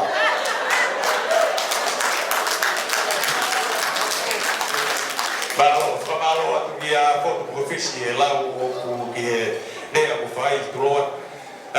wake with I go ki time go ni go go be ke ta ba ki fasi go la go ya ka o ko ki ta wo wa go to ke ta go na go mo ma to ko ni to mo la ma le ke ta hi ba ke happy birthday ma to ai ke ta hi ba ke o la ke o ko ki he ba ye ka ke fa ba lo wa ki ha ri a fai to lo he ga sia he ga fo fa ba lo la ya mau manui mau lakang ia I ngairea moto me te moto. Thank you, ladies and gentlemen. I appreciate your patience. If you want a translation of all that speech, I'm available tomorrow, but not tonight. Okay? So now that you all have your nourishment and your food, I'll play a few songs and then we'll sing a happy birthday for Tonga. I'm sure everybody's ready to sing loud and proud, okay? So I'm looking forward to that. I think we're going to wake up the grandkids. They're sleeping somewhere. But otherwise, I really appreciate your patience. Love all this wonderful. Move around, say hello.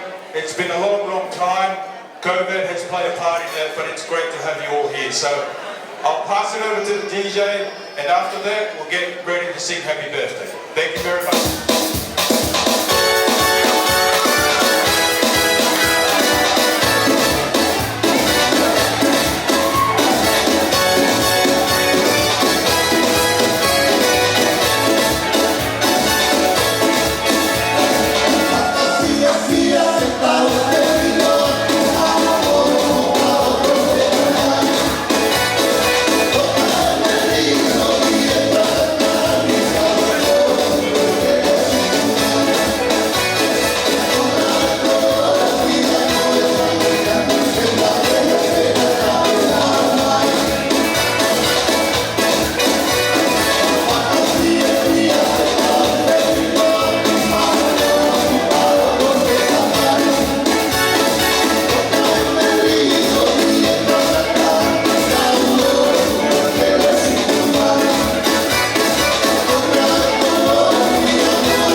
whamao. Koia koe taimi koe ni hawai koe kāinga, koe taimi eni ke taututua e fwoi te elango, o tau hiwa ki hiwa, happy birthday ki tangata koe ni. Koia, ko kore aku ki he kauwhine koe ni, ke kākāki hake o te tewi e keke. Thank you, ladies and gentlemen. Tonga, thank you so much. Thank you for honouring us with your presence on the dance floor. I can see you still have it. You can still dance. We are blessed to have you. Thank you so much.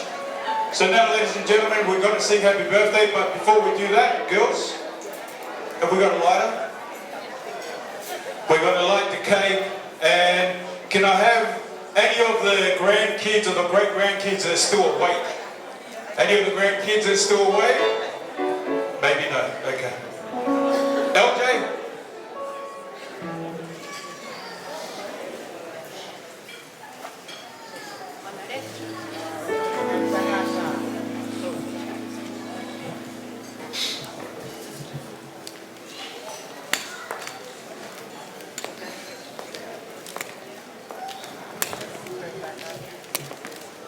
Yeah.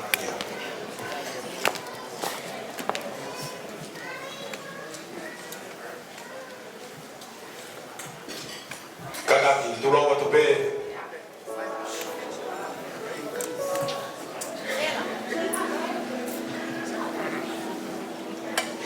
Bao, ba.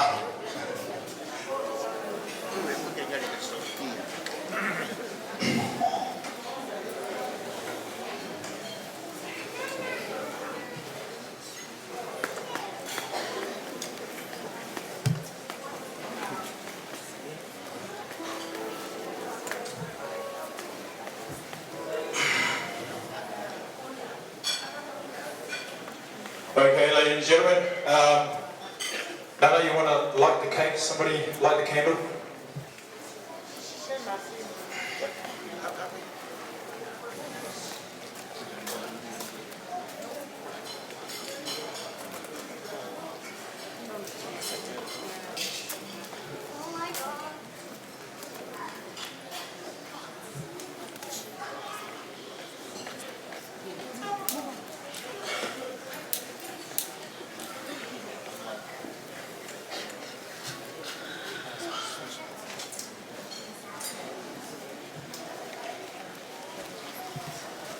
Okay, ladies and gentlemen, loud and proud, please. On a count of 3.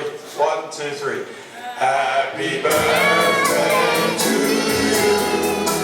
Happy birthday to you. Happy birthday, dear Tonga. Happy birthday to you.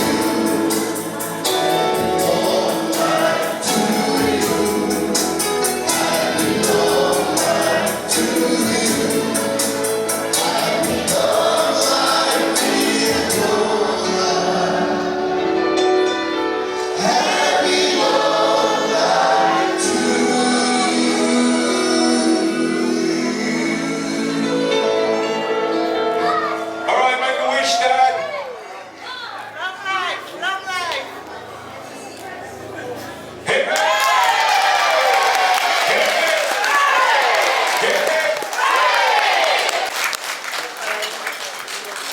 Kore tu whenga maari e koe ni Hawaii no petu whakano.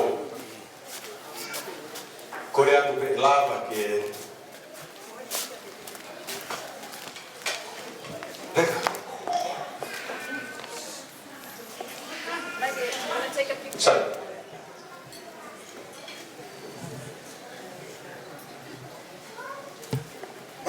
Bao, tuan koe whainga maari e koe ni whamiri ke mo lava maha ahi ita. Koe ni ita e te mau tuku koua e mau tolu. Taini, ka kokore atu ke taini mi koe whae ki whaha whainga ita whamiri. Pea lava koe ia, pea te o toki tukuange haki rewa. Ki he kawhiwhine o e ahoni. Ki he o tō whiwhine i a Rosarine mo Matamoana o Sivi.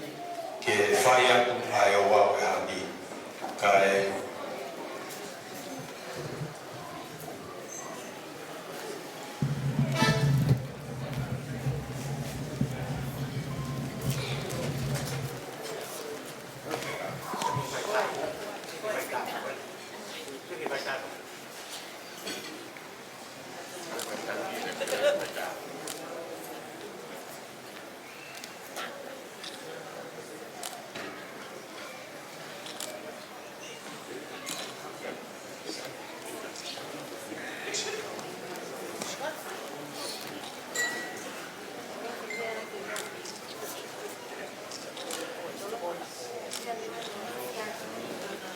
Creo que ahora va a tomar.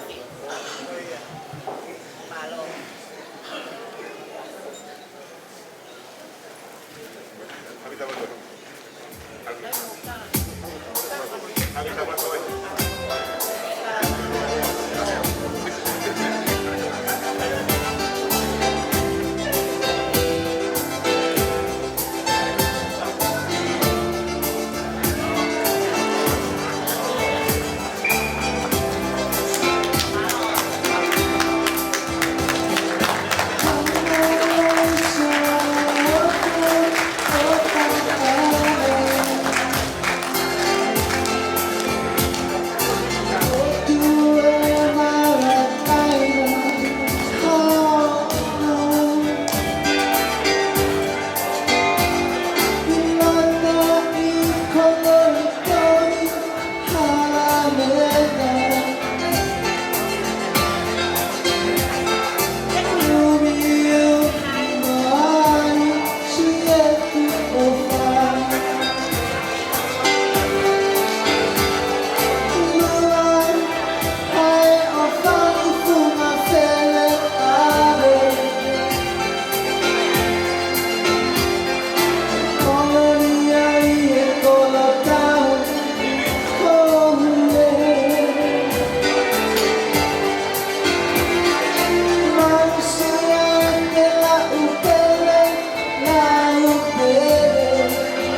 Kaka ki tupe family mamahen o koi peke whapapare he ku mea pe e tau eiki.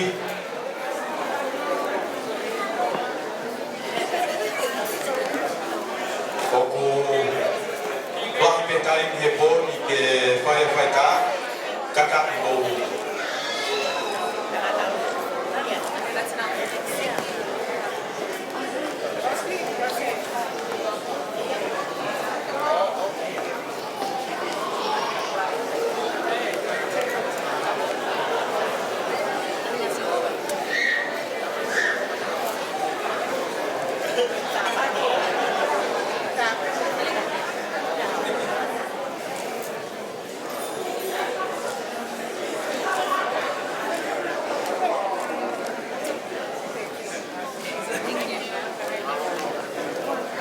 Kaka ki beko i whakasmena ki whai tā wai wahi pe whai ka maari e ki a e lama ni hawai matai ka e hokota tau ki polo kalama koe lama ni whai ki o wau mo e koroa o e keke pa te u kore ni ki e ki a makapuana a husimi ki ni whakahoko atu a e hawau ko ia malo.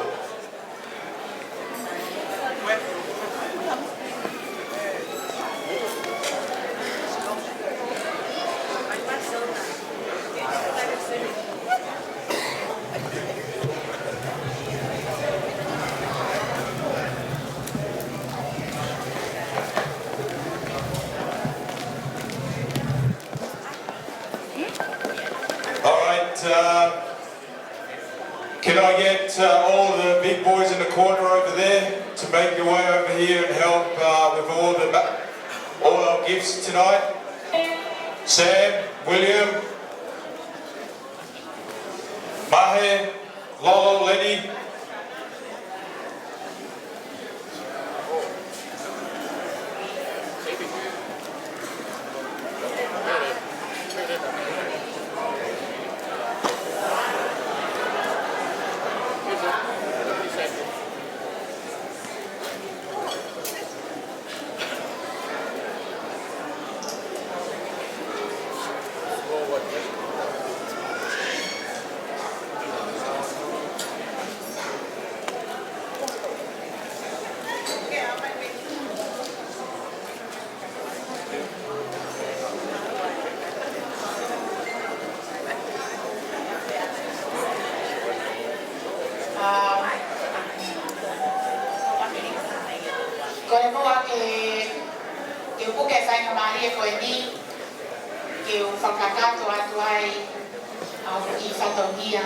Masiva motu ako eni Yehowa ko eni afta be ke iki ita ma wa ko lo ai mo wi ta wa si mai ai fia foi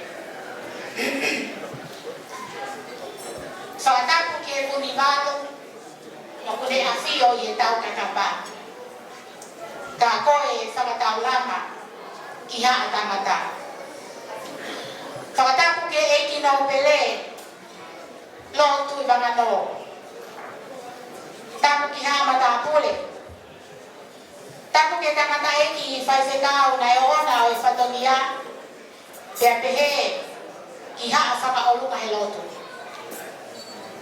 tamu ke fa ho ai aho tamu ke tangata ku ne fa ka ta hai mai ni ta do ke mal mal o fa re ko eki fa ta kwa tu ke fa ma se ko to ape mo family, mo maheni, ko lava mai ke tau whakataha.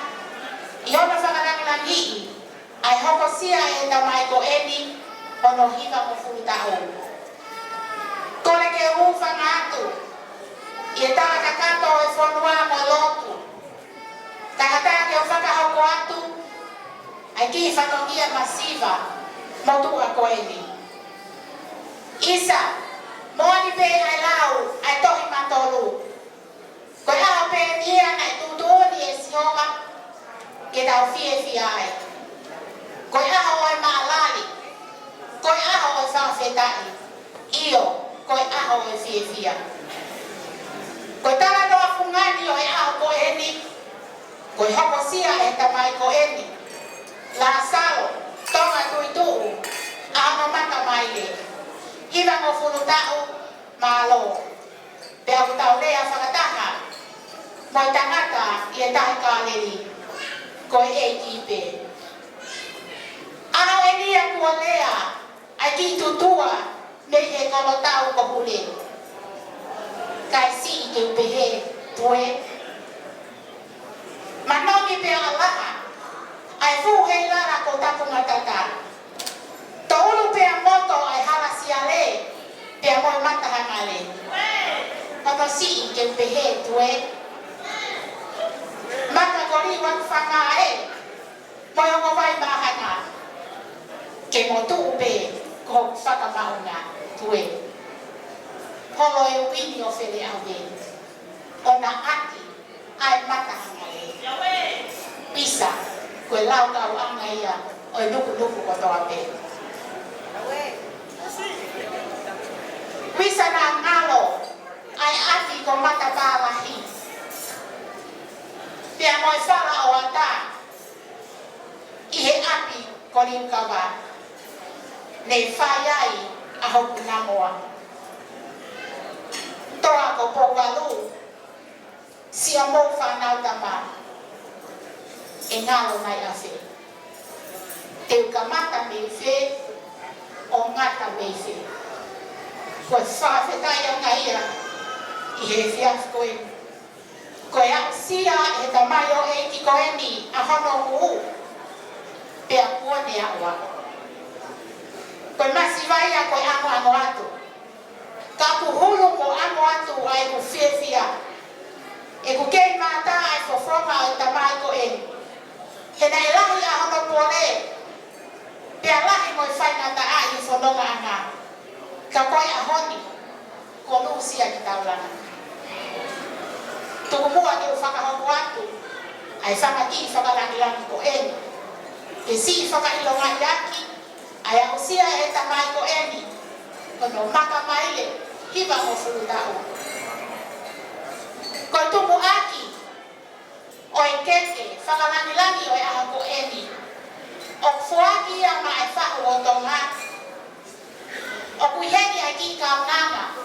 Ko hono hingo nga ko vānisi. Pea ko vānisi, ko moko puna ia. O vānisi lahi. Ko mehe kitanga ia. O tonga la salo tuitu'u. O kuhiki aki ai keke ko ni. A hono koloa. Pea mohono ki sila. Hei kai te ulau lahi. E koe whine motua pasi wao. DJ, tama, taki.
o reben now tai tu si ahasi ka o kuneloto e fuati ya ma amele ta kai tali final o kuneheni ko tau tonu Yehovah.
Tama ang pasipasa.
Tuitu'u.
Well, thank you, ladies and gentlemen. Appreciate all your company tonight. We've still got a long way to go. Really enjoy your company. Mate, dance floor is open for everybody. Appreciate it. Your Excellencies, thank you again. We appreciate your time here. So I'll ask the band to play. Following this, we'll do our traditional dance for tonight, and then we'll party on, ladies and gentlemen. It's not over yet, okay? So please, the bar is still open. Have fun. Enjoy yourself. I'll ask the DJ to play a couple of songs, and then we'll move on to our traditional dances. Right here? Thank you.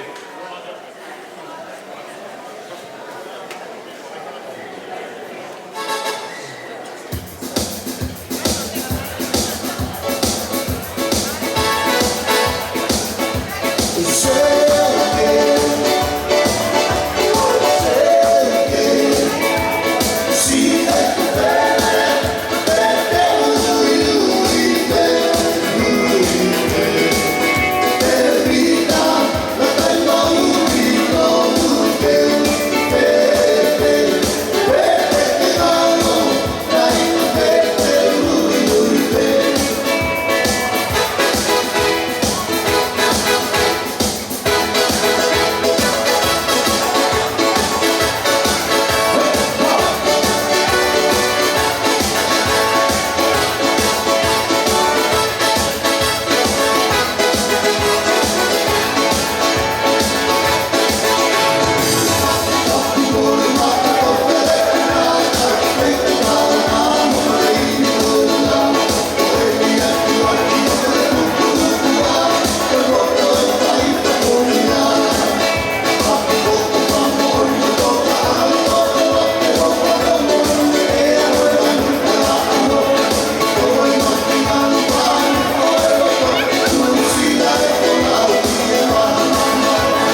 Koe maa koe me whakamaite ai whahau kātaki whakaria mai ke tau homoa.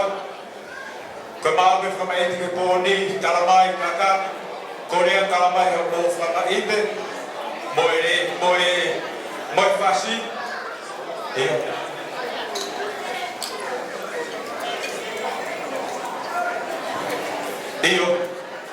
Iyo kore mai me whahau ki kātaki o ki i hoko atu he whakamaite hoko.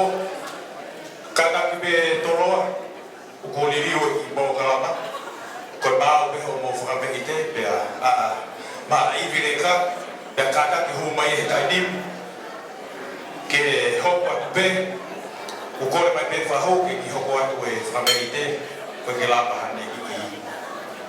O ka whakamari ko ni ko tuku heni kia i misi koe whamiri, ke whakahoko atu ki tāoro. Ai whakamaite, mālo.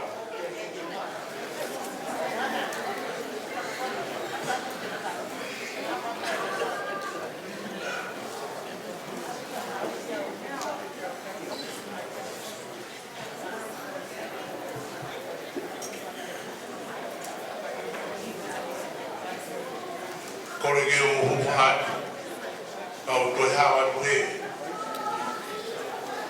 Oko te whonu he kore whakamore more. Ko hi ko tarunga uaki, ko tarunga whakaama ia, ko tarunga e whahu. Ka koe ni mo mau hala no to haki. Ko whunga pe ia e te ainge mau ai whahu, ai ne tarunga. Ka koe ko whimau ki tātā puni atu ai pō kāma, ko tāmai e whiri ki mau hoko ki mau pō. Ko ia e whamore more ko whai atu, ka tuku mua ki whai atu ai pe mau tāunga. Ko mau tāunga, kui heni a whane pia mo kālo, ka wā ai whanau mo i whamawapuna mo wailani. Pehe kia whanesiu ka maa e toinga whamawapuna o laiseni, pia mo i whamiri ko toa pe o tonga me koro wai. Ko e tarunga lia ai whamiri koro wai o tonga, ka e takimu ai lose koe hono ua. Pia koe a kokore ki awataha o to e moapuna, ka atama e lose hono ua koro wai, ke hao o whai e mautaru maa. Koe a au e ka o to pepe pia taki mai ki hea a lose koro wai hono ua. Pia kore ki a iwi koe moapuna ia o whahingoa iwi ke lama mai ki mua ka maua atu o tula wharea me mui. Koe ka whoki a moana ia ti he whamiri kua wai kua mato. Ko hi koe whanau ia tonga mo moana, nau i kua wai na tō kua taha kua ua he wiki. Ka kau mo ki whiwhine koni ka kua fusino a weina, ka kua ia whanau. Koe a kore atu ka wailano, ka maa ai toi ngā o e whamiri, ke heke whanau wa mōpuna o moa ria waha, o wihene ai a moa pe mo honga, o honga ria waha, mo kātoki mai, ke a heke a pinomi, mo tauranga, mo taurunga, mo toaina. Kore ki he tāmea,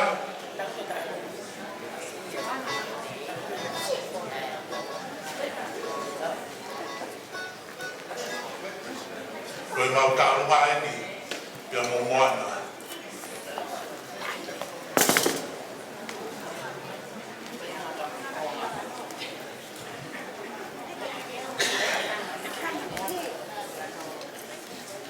Ai a moana ki hama ki a tutukano, ki ko nau e kia. Koe whameite o whai ki a tutukano.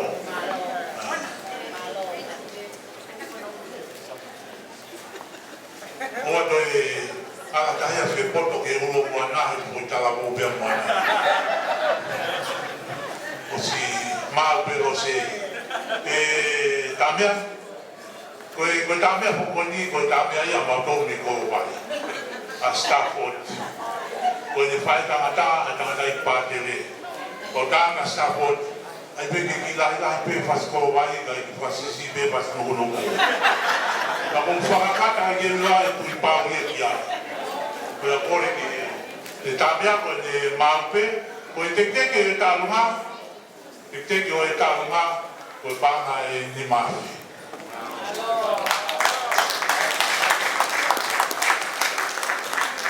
Oia, tama e pasi i tama.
She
ia ko merefehi Tuitu'u ko e sisikaha i he whanau a Samuela o laminia Tuitu'u. Ko re tupe whamiri ka makuaha taha o lama mai o whakarea atu. Pea ko e mao pepe mo kakaki o lama mai ki muat.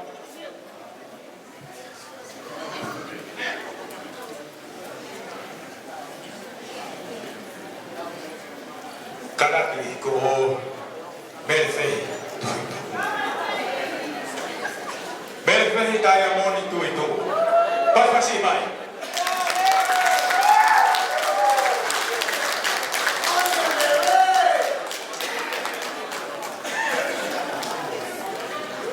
Kore ke mau whaka i he whakata ko osi ono a whaki. Kore ke mau whaka tuai i he lotu lelei o tau kamataki. Kai ata ke whakahoko atu ai ki whatongia masiva koe ni. Koe ki whatongia o ku whakautua i loto.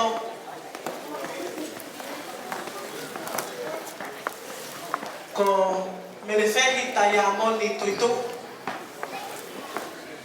Koe ki whaiwhatongia eni a lavinia. Kau maa Samuela.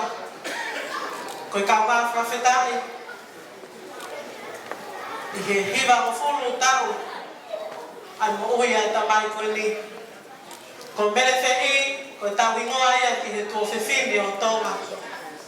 Pea kuloto pea merefehi ke whakameite. Ke kakato si ono whatongia. Kau maa no tau ke te, pea mo ono whakatu o ngāne. Tonga whamole mole, o ke ilo pe si merefehi. Ko family masiva. Kai kai ke tupu e whatongia, ko kau pe ke whakahoko. Ko ki tek o merefehi, leo o pe e si i, kai o atu pe a maa Tonga. Nā lava i hane ka paino. Kataki pe tahine kolosari ne, me hake hui e teki o merefehi. Whakaaku pe ki hene kui ne o ne si i. Pea tolo mai mo ki loa kau, whamole more o ke tuha ia pe tau. Ave o whare ki aki o whare ka. Pea kakai ke kakato e whatongia o merefehi whamole more ala. E koe family masiva pe ki mātolo. Tua whati, malo.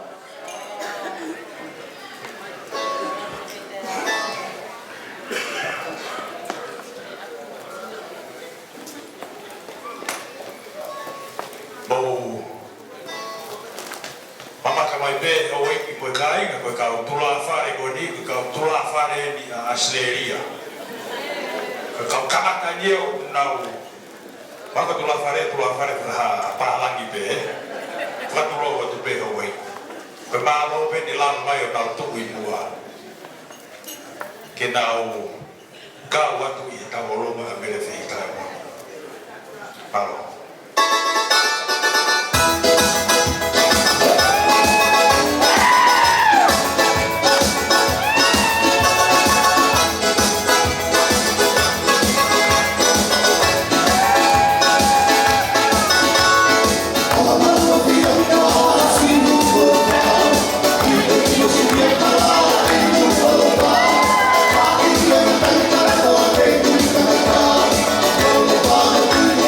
See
pehi kai amoni tuitu'u. Whamaro atu ki he whapiri tūpola. Whamaro atu whapeiti, whawhiawhia. Malo. Pawai kutai ka koe. Maa weha whapeiti kata, mo lama mai.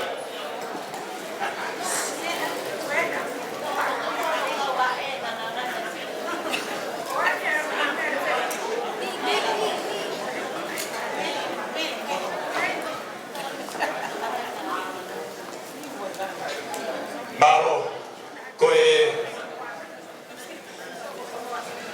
toi pihaki mini te nema ko kore peki he DJ ki tā pihaki whas o ku whakapā mai ai kaurunga si ori tā moua ke hoku mai whame i te pōni hoi kua kainga whamalo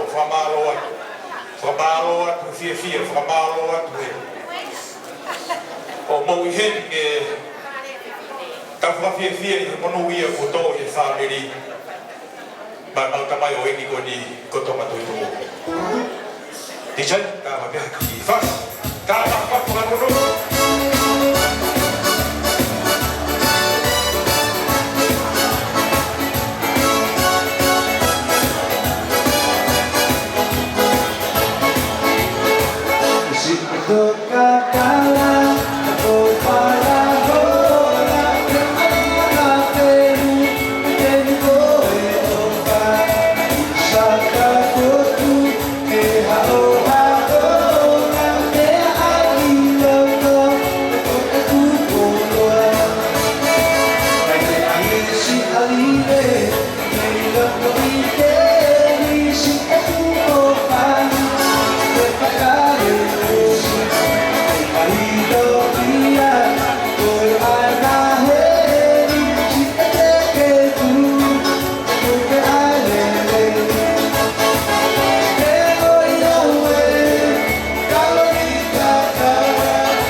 Si ori ka moua, koe ofifine ni ko sentila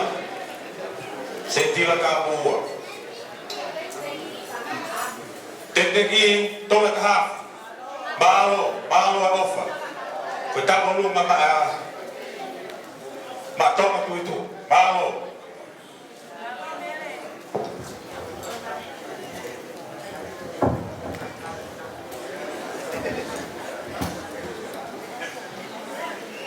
Koe lava koe ia, ta hokat mi whameite, a whamiri laku. Malo.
whai o tau tōtona. Pea o kore ke kuwhana ki ngā whataku o tō pēru o se noa whakare me mani.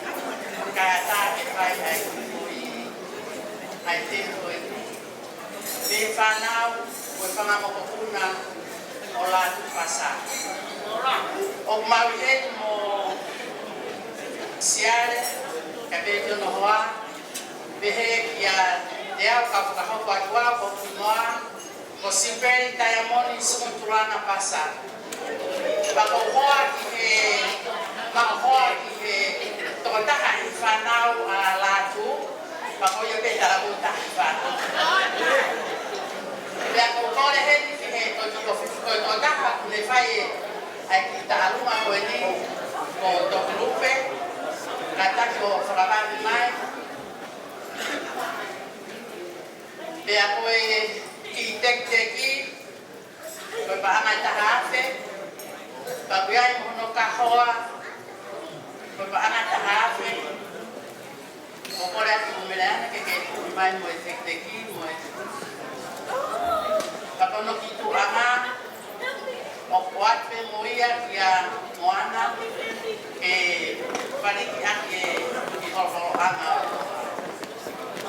Pea kukoia.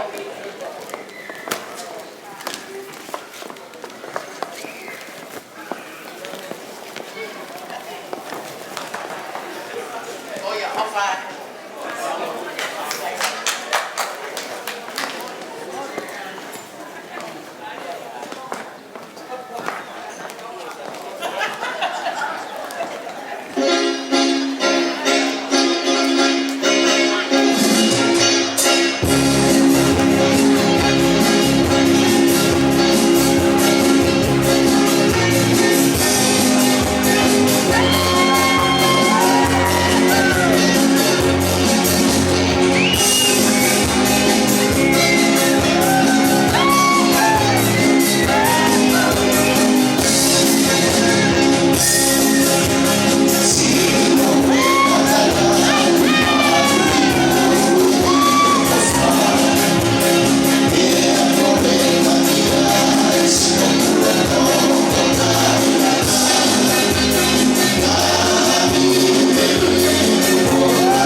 whawhiawhia i hao i malo. Ko whaturo atu. Te pangai. Whaturo atu tui makato. Peke tokotaha ko ona a koe. Tupe mua ke ufa mai. Ihe mahu ingan. Dek kagagato fatongya ko talu mapapa pen. Dek kagagato fatongya. Tupe mua ke talat ko inga kamok fonga. Monfinga ko sulien mua mahe. Ko kulere mai beto ahola. Kako takai fala. Ke fala wata. Ya ko hinga ko ihenya ai. O eki ba mo inga. O te muy mai ia mananga ofa ni day. O ofe fine o barini pa male sie. Tonga. Kaya me mo ua ki fine mo tuan. Ke whakakakata kia whakafonga. O hesha koe. O e pea ki teki a ki fine mo tuan. Te pea ke ki mo tui bebe koe ni. Ke whake atu maau. Ke whakakakata o katongia. Le beba kalaka o te tawa.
O vila masarene Tuitu'u.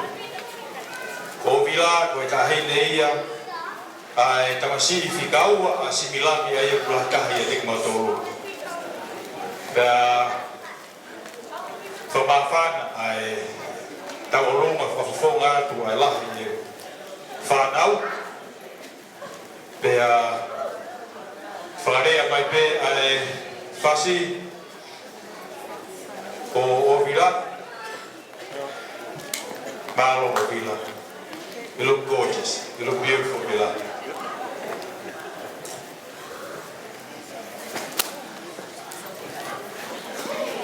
Malo LJ e kau tura whare.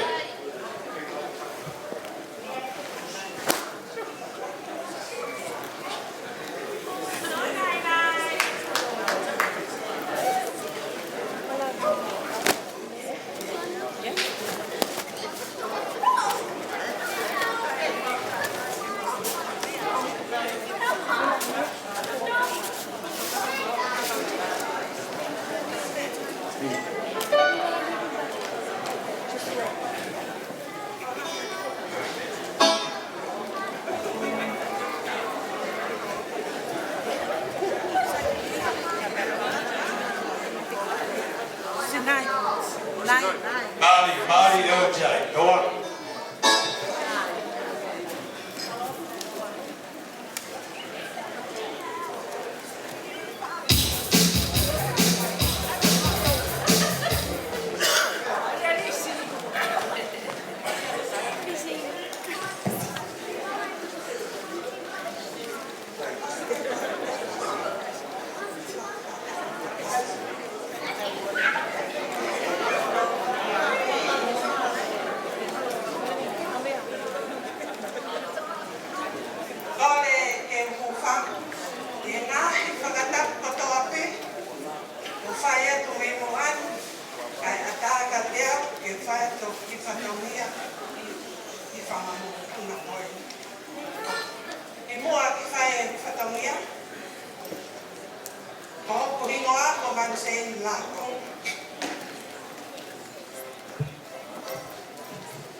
Saya Tuitu'u 90th.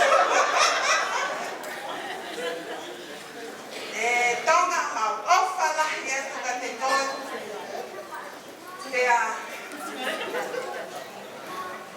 Pokore tuka te koe lo sarine.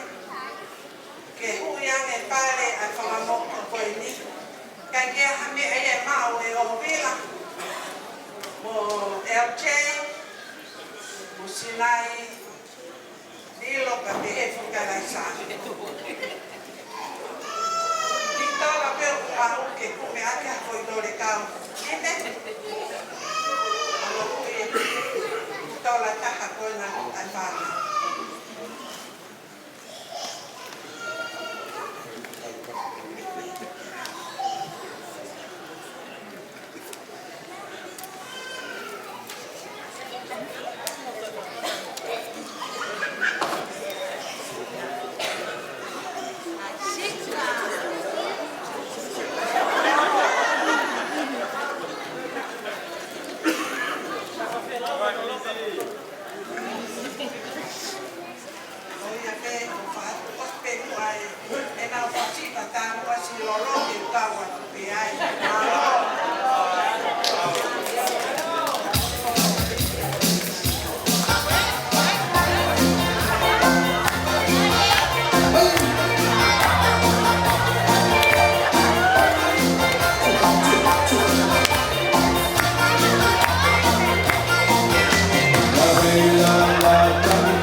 lagi whanau ko ni ka koe whakai a pātisi. Ai whakakoni koni o lau.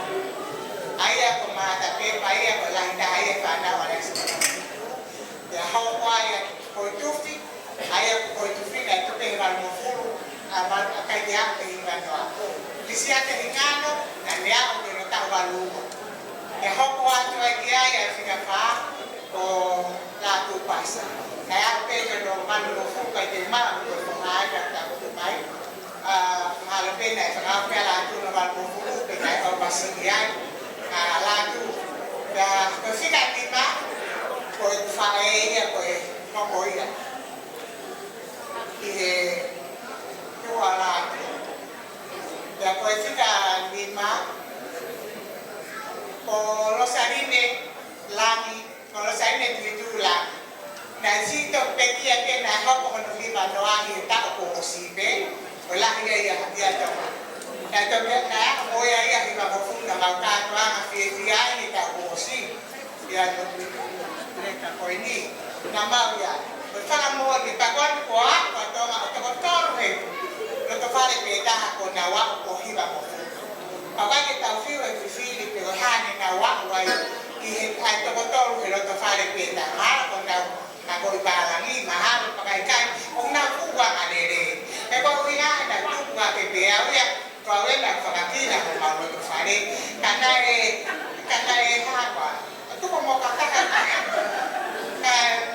fakakina ko tama ko fato hiti ni mapeta kai jas itu pe pai ke ko lo to fare ko tu pa ke na na fi ofo pa na area ni na mekia kana masiva ke fau ka ko fi ofo pa na ke yo sa hata na ke ko fa feta ya kaya I konto katol ko na wako ke fai pamato a peta ke hiwa mo ta fa peta ya na konto na ta kuno mai ke fa peta ko si au fa mara ko ma me a to pe ke fa ke si fa ike o fa ike me a to pe o ako ke fuwa fa ka fuwa ke maka pa manato me le fehi ke lusi Porque que a minha pereira que foi ani hata he varapuna ha maka o fala malo a que te coi e ofa te moe te hanga ngai moe ngai sai na ta ko to ape io pa o ko ia tu ngai e kule ngai Samuela tu o fala ya que o fofo a koi ala e ta ni ko e si hoba e ka que tu e no a koi Kau ini kau offan saya ke fai, kau alam yo, tanah mai peku dia merefehi, kuke hena yo alam hangatkan pemi marana kapunda, kau alam nofo pari mahaki ke wike tahataka, nofo peku sifa amal toruo ke nofo ya ke foki mai si mau ya pehe ke tahu fa, ke nofo ke alam yo fai ke me akai ki me akoto, offa ke masih bago offer ke iki. Agora é tá aqui com esse pão. Eu falo malo é tal e moana lá. É malo é ofa, se mal fa é por. Porque é mal é com ela quando eu vou falar que na fotografia eu tô na música eu faria que faz isso. Eu não vou filho que deu rápido, deu novo. Para o ringar o masiva. Ela não é que o pronto ofa o e koe toi tahai, ai whika whitu, ka koe whika whitu, koe whakawhorowhora ia. O tala noa koe whika monu ia toka. Te te monu ia te koe.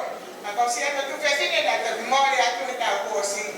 Kai osi pia no tau kiwa noa, pia si maa olo e whine eiki. Ka koe uhi, tau whakawhetaki ko toa pehe si ia. Ka whie lahi tonga heko. Me amo e kumasiva. Io pego e fa mas tu kumasiva. Faka ofa. Kako tu mana ki fanga mare ko to tahai. Kako ofa la to ma ko fofoma. Kai ya me e mo kuwa. Lo pe ko ti no to masiva mo le ata mo da mari. Kako ya ko ni ko no ko le mai mo si fe ni.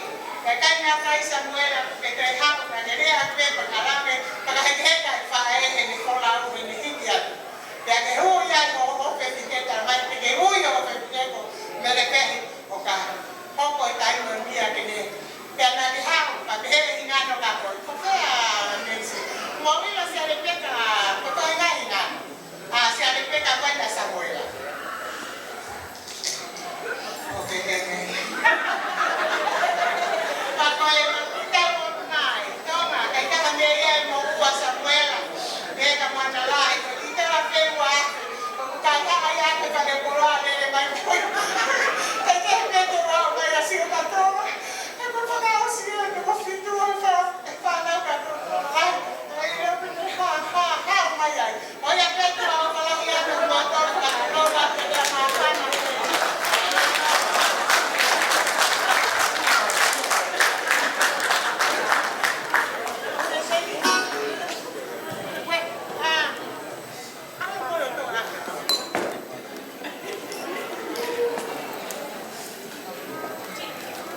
We'll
ki ko i.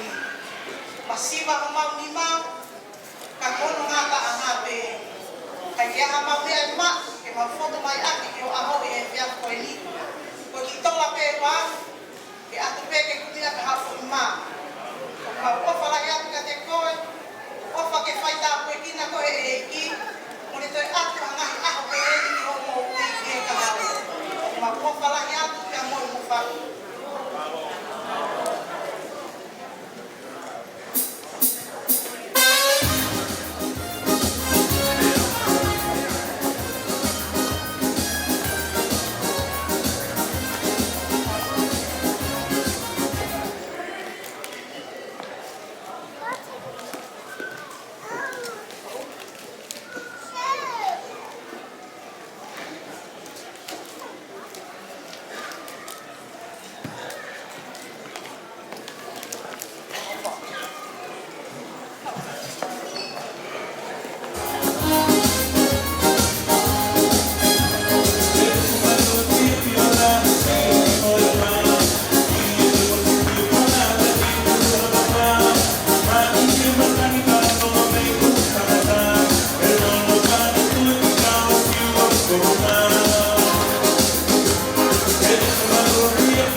Tonga kata famol mole pe moana.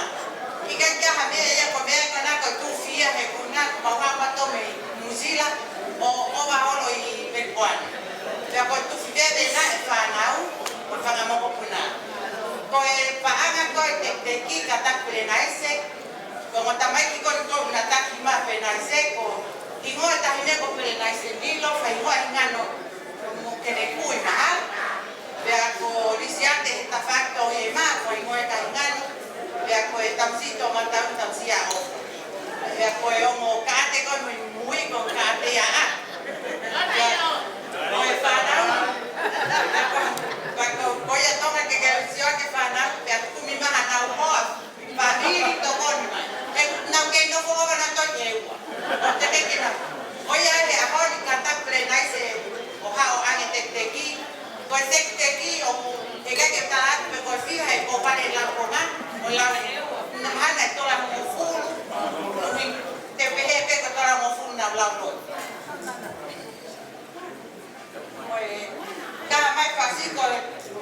mai wala ko ki. Ko haka fasi tamai. Tamai ko lo to de ya ka ke ko ko yo mane. Pe mi ma ta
ko le be ke o fanga to e ngai tala whakakapa ko to pe ko o se no whakatapua pea tu pe mua ka o unga to he takawhau e ka o tala e ki mo ka ho e ki o kunau mea i he ni ka ata mua moa o ke ki sine motua masiva toa ke whahoka te ki whatongia ki mo ke whahoka te ki whatongia tupe mua ke o pawhairoa ki ato e ki whine motoa.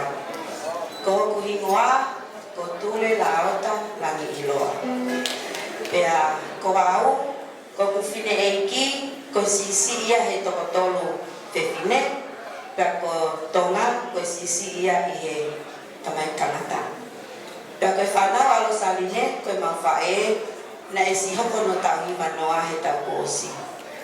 Pea na ia e ne muna koe ngā ke lava mai he tau ni ki he tau i wanoa hono ki tō ngāne sisi kana e tō tau e tahine me kolo tau i he mahinan aia e hoko no tau taha e hawa tolo mahinan e tōnga ko awe koe whika taha taha o mau toko taha taha pea ko awe pe henu e lahi taha una ki he tokia ko tukia e koe lahi taha ia mau tolu pa fungsia mai koe o koko lele ka tonga so mai no na koe ulu le ia pea ko awe wa koe sisi taha aia koe lahi taha peni mo sisi taha o malava mai ki ahoni o sio mai pea e lalahi mo toi ngai e whanau nei no sila pea mo tonga ka ki mua ke whahako e kuki tau olunga o koe o ki whakalaulau noa ki he ku ankolo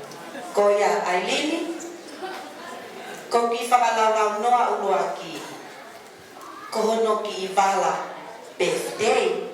Mo iloi o kai e potau e aia mea koe nina, tonu whuki hea tamai ka lahia whakahoko e.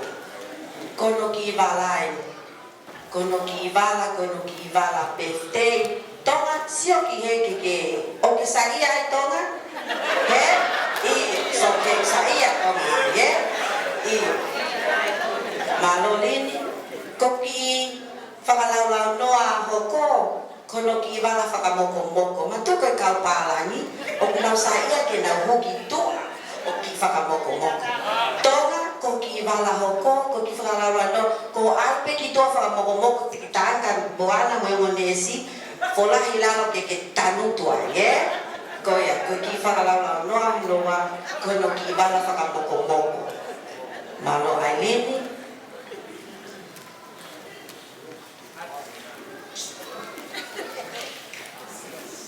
malo peko ki whakalau noa whakaosi kono ki tanu tuanga so ki he Tonga ospeni ki alpe ki ati te fola hea tanu tua pe bona he Ia Sofia.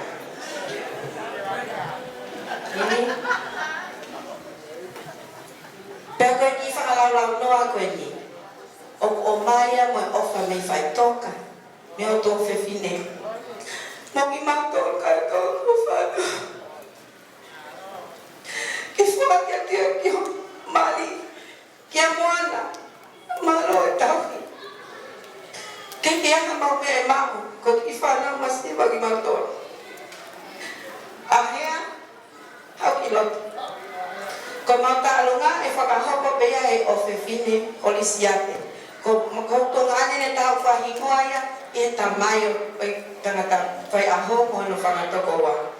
Pako ni ki tahine no whahingoa ia ahea. Pako ia ahea, hau tuhe. Ko aho ni, te ui pia o sarine tau ia moni. O kupule no hingoa ana. Keke anu ki alo sarine o hui e tek o ahea. Pe ave ki o whae. Ko e mau o whae moana. Keke a me e maku. Fua ke pia ka koe. Ke hoko ato tau ia mo angkoro. Kene toi au sia peha toi birthday. Ke utoi hau pehe tau ho. Ma o whala ia tu malo.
whamalo atu tūre mai whamiri tala tu mau o wha ki e mau whae ko whalawa tu ki a wasarine ani. Palo hoi ki makai ko lawa whama i tu e pōko e ni. Hoi ki tu whakano whamalo lohi.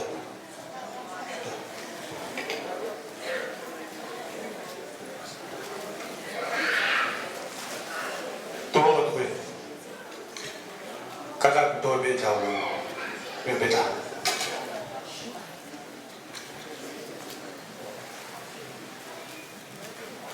Korbege i whakuro e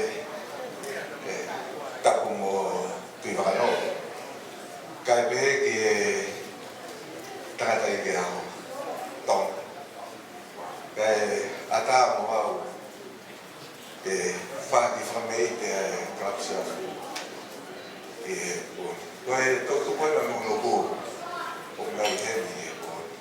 Wano teke pēr rangi o tui wano kai pehe ki he tangata ako i a Tonga Tuitu'u. Kai ha koini kuto e ahon Tonga kai aia ke aho ki kofi a kōkoko me whanau a klapsia tua wha mana.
ai o tau whahau. E moto a huru e tapu ka fok. Ose me nāta au e tau whahau. E ka fok e rena hu e tau mau o tō. E hu e tau o fua ke whine māpuna.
tu pau bua ki gai ko ha me fai ki gai nga na tai e me ami hono ni ma pa ne pia whaka au pe ki toi whima ke ia hamoa mohi e koe āpa e moa kotoko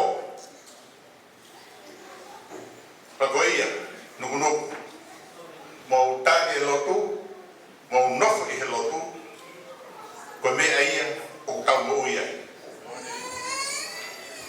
koe ki i toi ngā toni me whakahausi na pehe e tu pōru aki tuku ke nau tala historia koe ni whai e fotu koe tala historia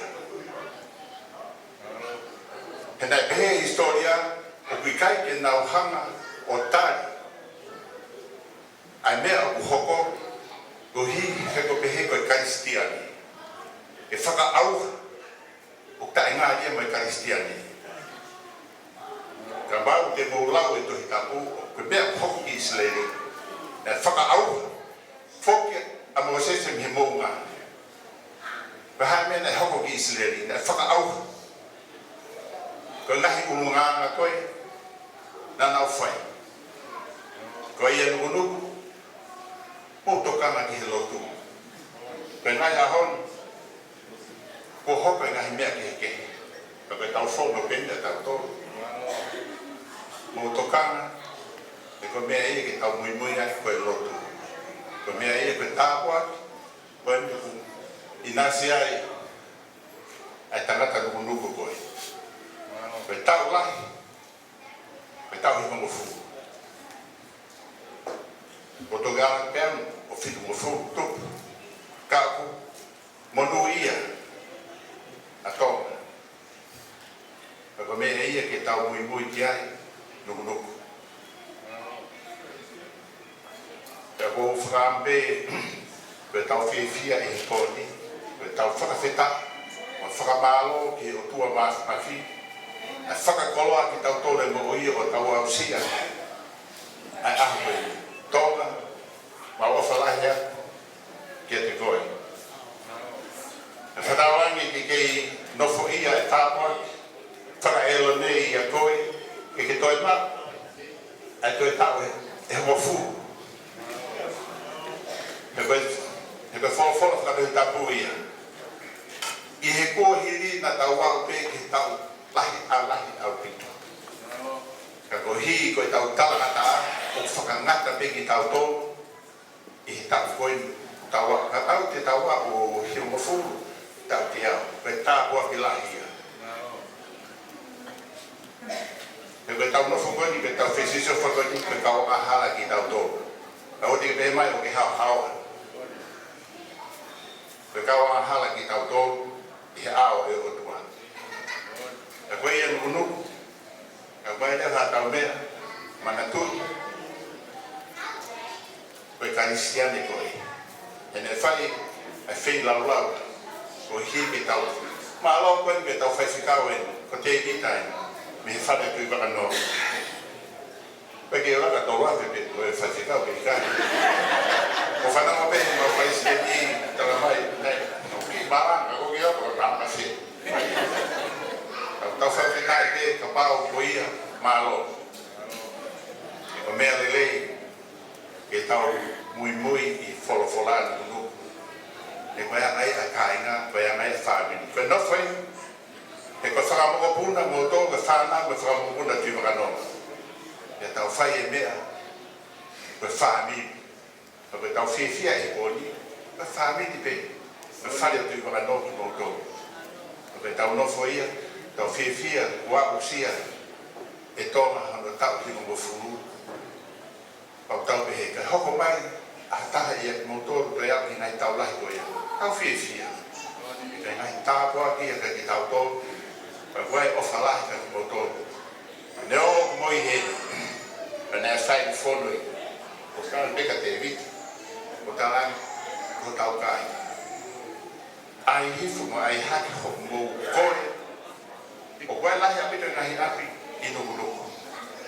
Ai ka tau aha tau moe. Ka kisi masi, avi ha mou koe teina, te ho tau kāinga. Ke nau i nasi. He koe mea, o koe ke mo wape o kore, koe kore, pe tani mo koe. O kuia ho mo ka venga, o mo para parema. E kulahi ngahi mea ke mo toto. Ko Tonga, ko te peha pe hulu ke fumania ke kutu, te kai ke fie maari. Ko mea e o ton ke tau fai, perfetto koni aki. Ade mo fakasisi o kuto koni he kame na upare ai ki tonga. Ko na nofo falala mai ka ki mo tolu, ka kai ai mo ngawe, ai kere ko tuku mai he o tua ka ki tau tolu ke tau moe. Ko Tonga, o kere mo ui, pe tā kua kia. O wahe o tau tolu, pe efu, o toki makake, pe mene a efu koni e mo ngāwhina e. O nuku, wahe hihi fō. Ko e volcanic soil, pe whee tālia, I mamani. Pe tā kua kia, a ki tau tolu Tonga. I hifo, pe kira po hamena tāpua ki tau tolu. Ko hina, pe hake lotu, pana e whai lotu I nuku. Ko mea mahani e te pe kia mai, e tahiki nuku, mata tau mire. Ka kotui, ko mea kotoke mihalaki. E guai pe, ai wheitu, e kono nuku, o ton teke se tā kia e mai hifo, a ton ke tau kokoni la, I mai hifo. Ka koia, whakamalo Tonga, e lava e mai ki tau tolu I he hoa peni, a koen, na ka mea peni ke tau whakataka mai I he, ka tau whakawhiwhia, ai mau, ai tau lahi. Ka ko pamalo ke tewi, ko hi, ke tak whakalamari, ko te ingata I Greenfield, ka mawhame ki hen, ka ko pamalo kia toasi, ne o peo mo I hen, mo tolu hen, ka wofa peo mo ni whai whakamia, hange goia tolu ni whai. Ka ngei, nuku, wai ka inga wharewata ko whamalo ka o kai peto na la Ki ho mo wiki, ka kana whuke matu oku I la motu. I la motu, o ne kui a kiawa. Koe ka ko ege, o kai peto kana ki kiai, ma o whalai hata mo tolu, o whakampe e Tonga, e hoko e tau ke au, a tau pe whakataha mai peo tau pe whiwhia pe. Ia, o whalai atu, te ni koe, malo.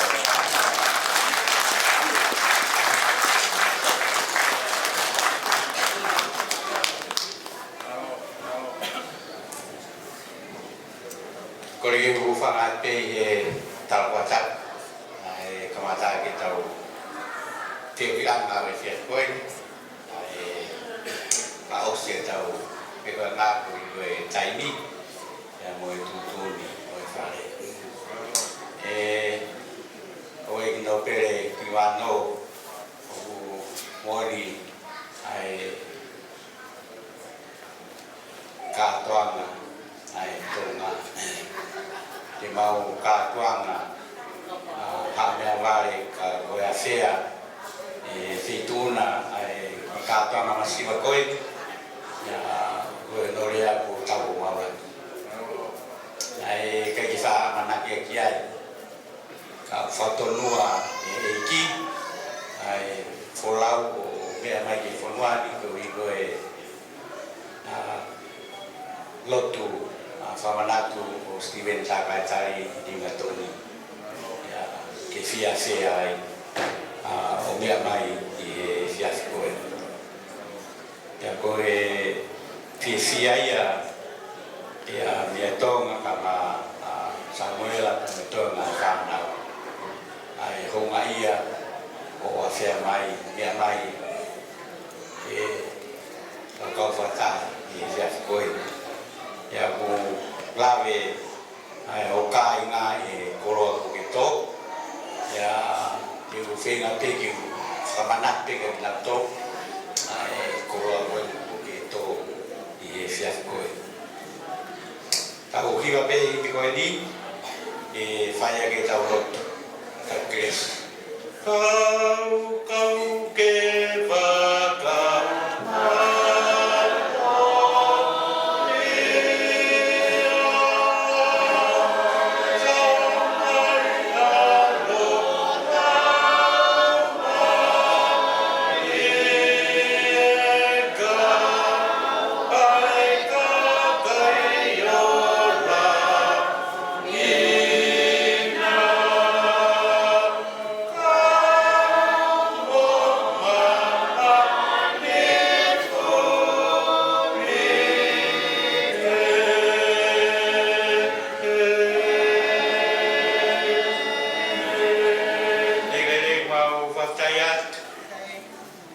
e mau honga ia o kau mo mau tolu e ki feo hi anga tu a koe o tau e langi ai mau feo hi anga o mea mai ai hoe ki no pere mau to fi o kwa ana ai ki mo tua o uingai ai mau whatahan e koe mau fia e kau e lau mai a fiona i fio e anga mau whai e mea tonu hene a hoe i wano ka maa tolu afi o hene whaifikau sea maro lo pe mi usila io ai whahu e mo ulu motua e mo e kai ngā kotoa kia au e langangi e mo e ngeia i longa rerei o e whiafi koeni u ke tāno ai pe o sisu pe nai uhi ngai o e whiafi koeni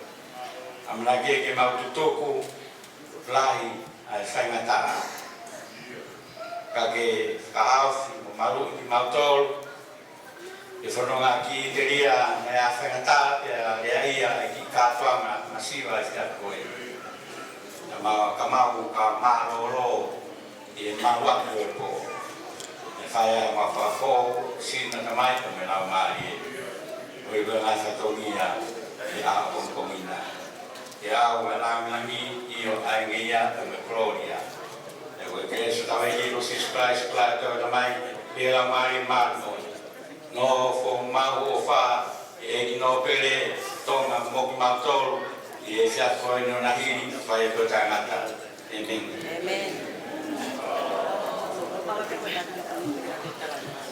Fa malo ia tu ia fa ka wa si fa malo ia David the Fida kakak Oi Makaika, can I have 3 cheers for His Excellency Lord Mivakano? Hip hip! Hip hip! Hip hip! And can I also have 3 cheers for the 90th birthday boy? Hip hip! Hip hip! Hip hip! Malo, o kakaki lama ki runga, kakao babai mo hawai ki o e whewhedina, kakaki a hawai ki runga.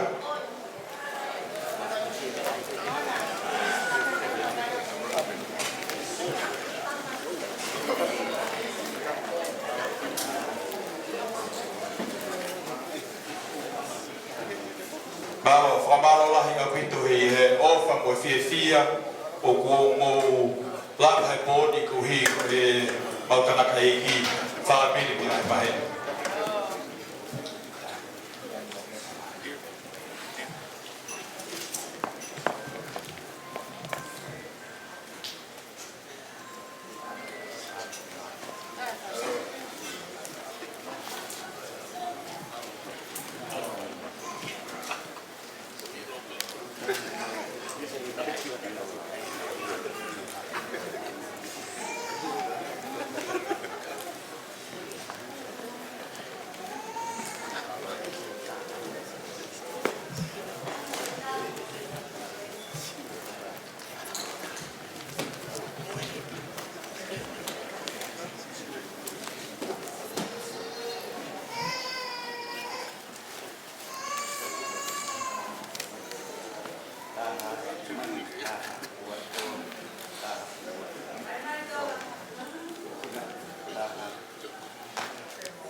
to the wonderful band, Stefan, Bogi, and the band. Thank you so much. Thank you to the staff, everybody here in the venue. Thank you. Emily and all your staff have been amazing. Thank you so much.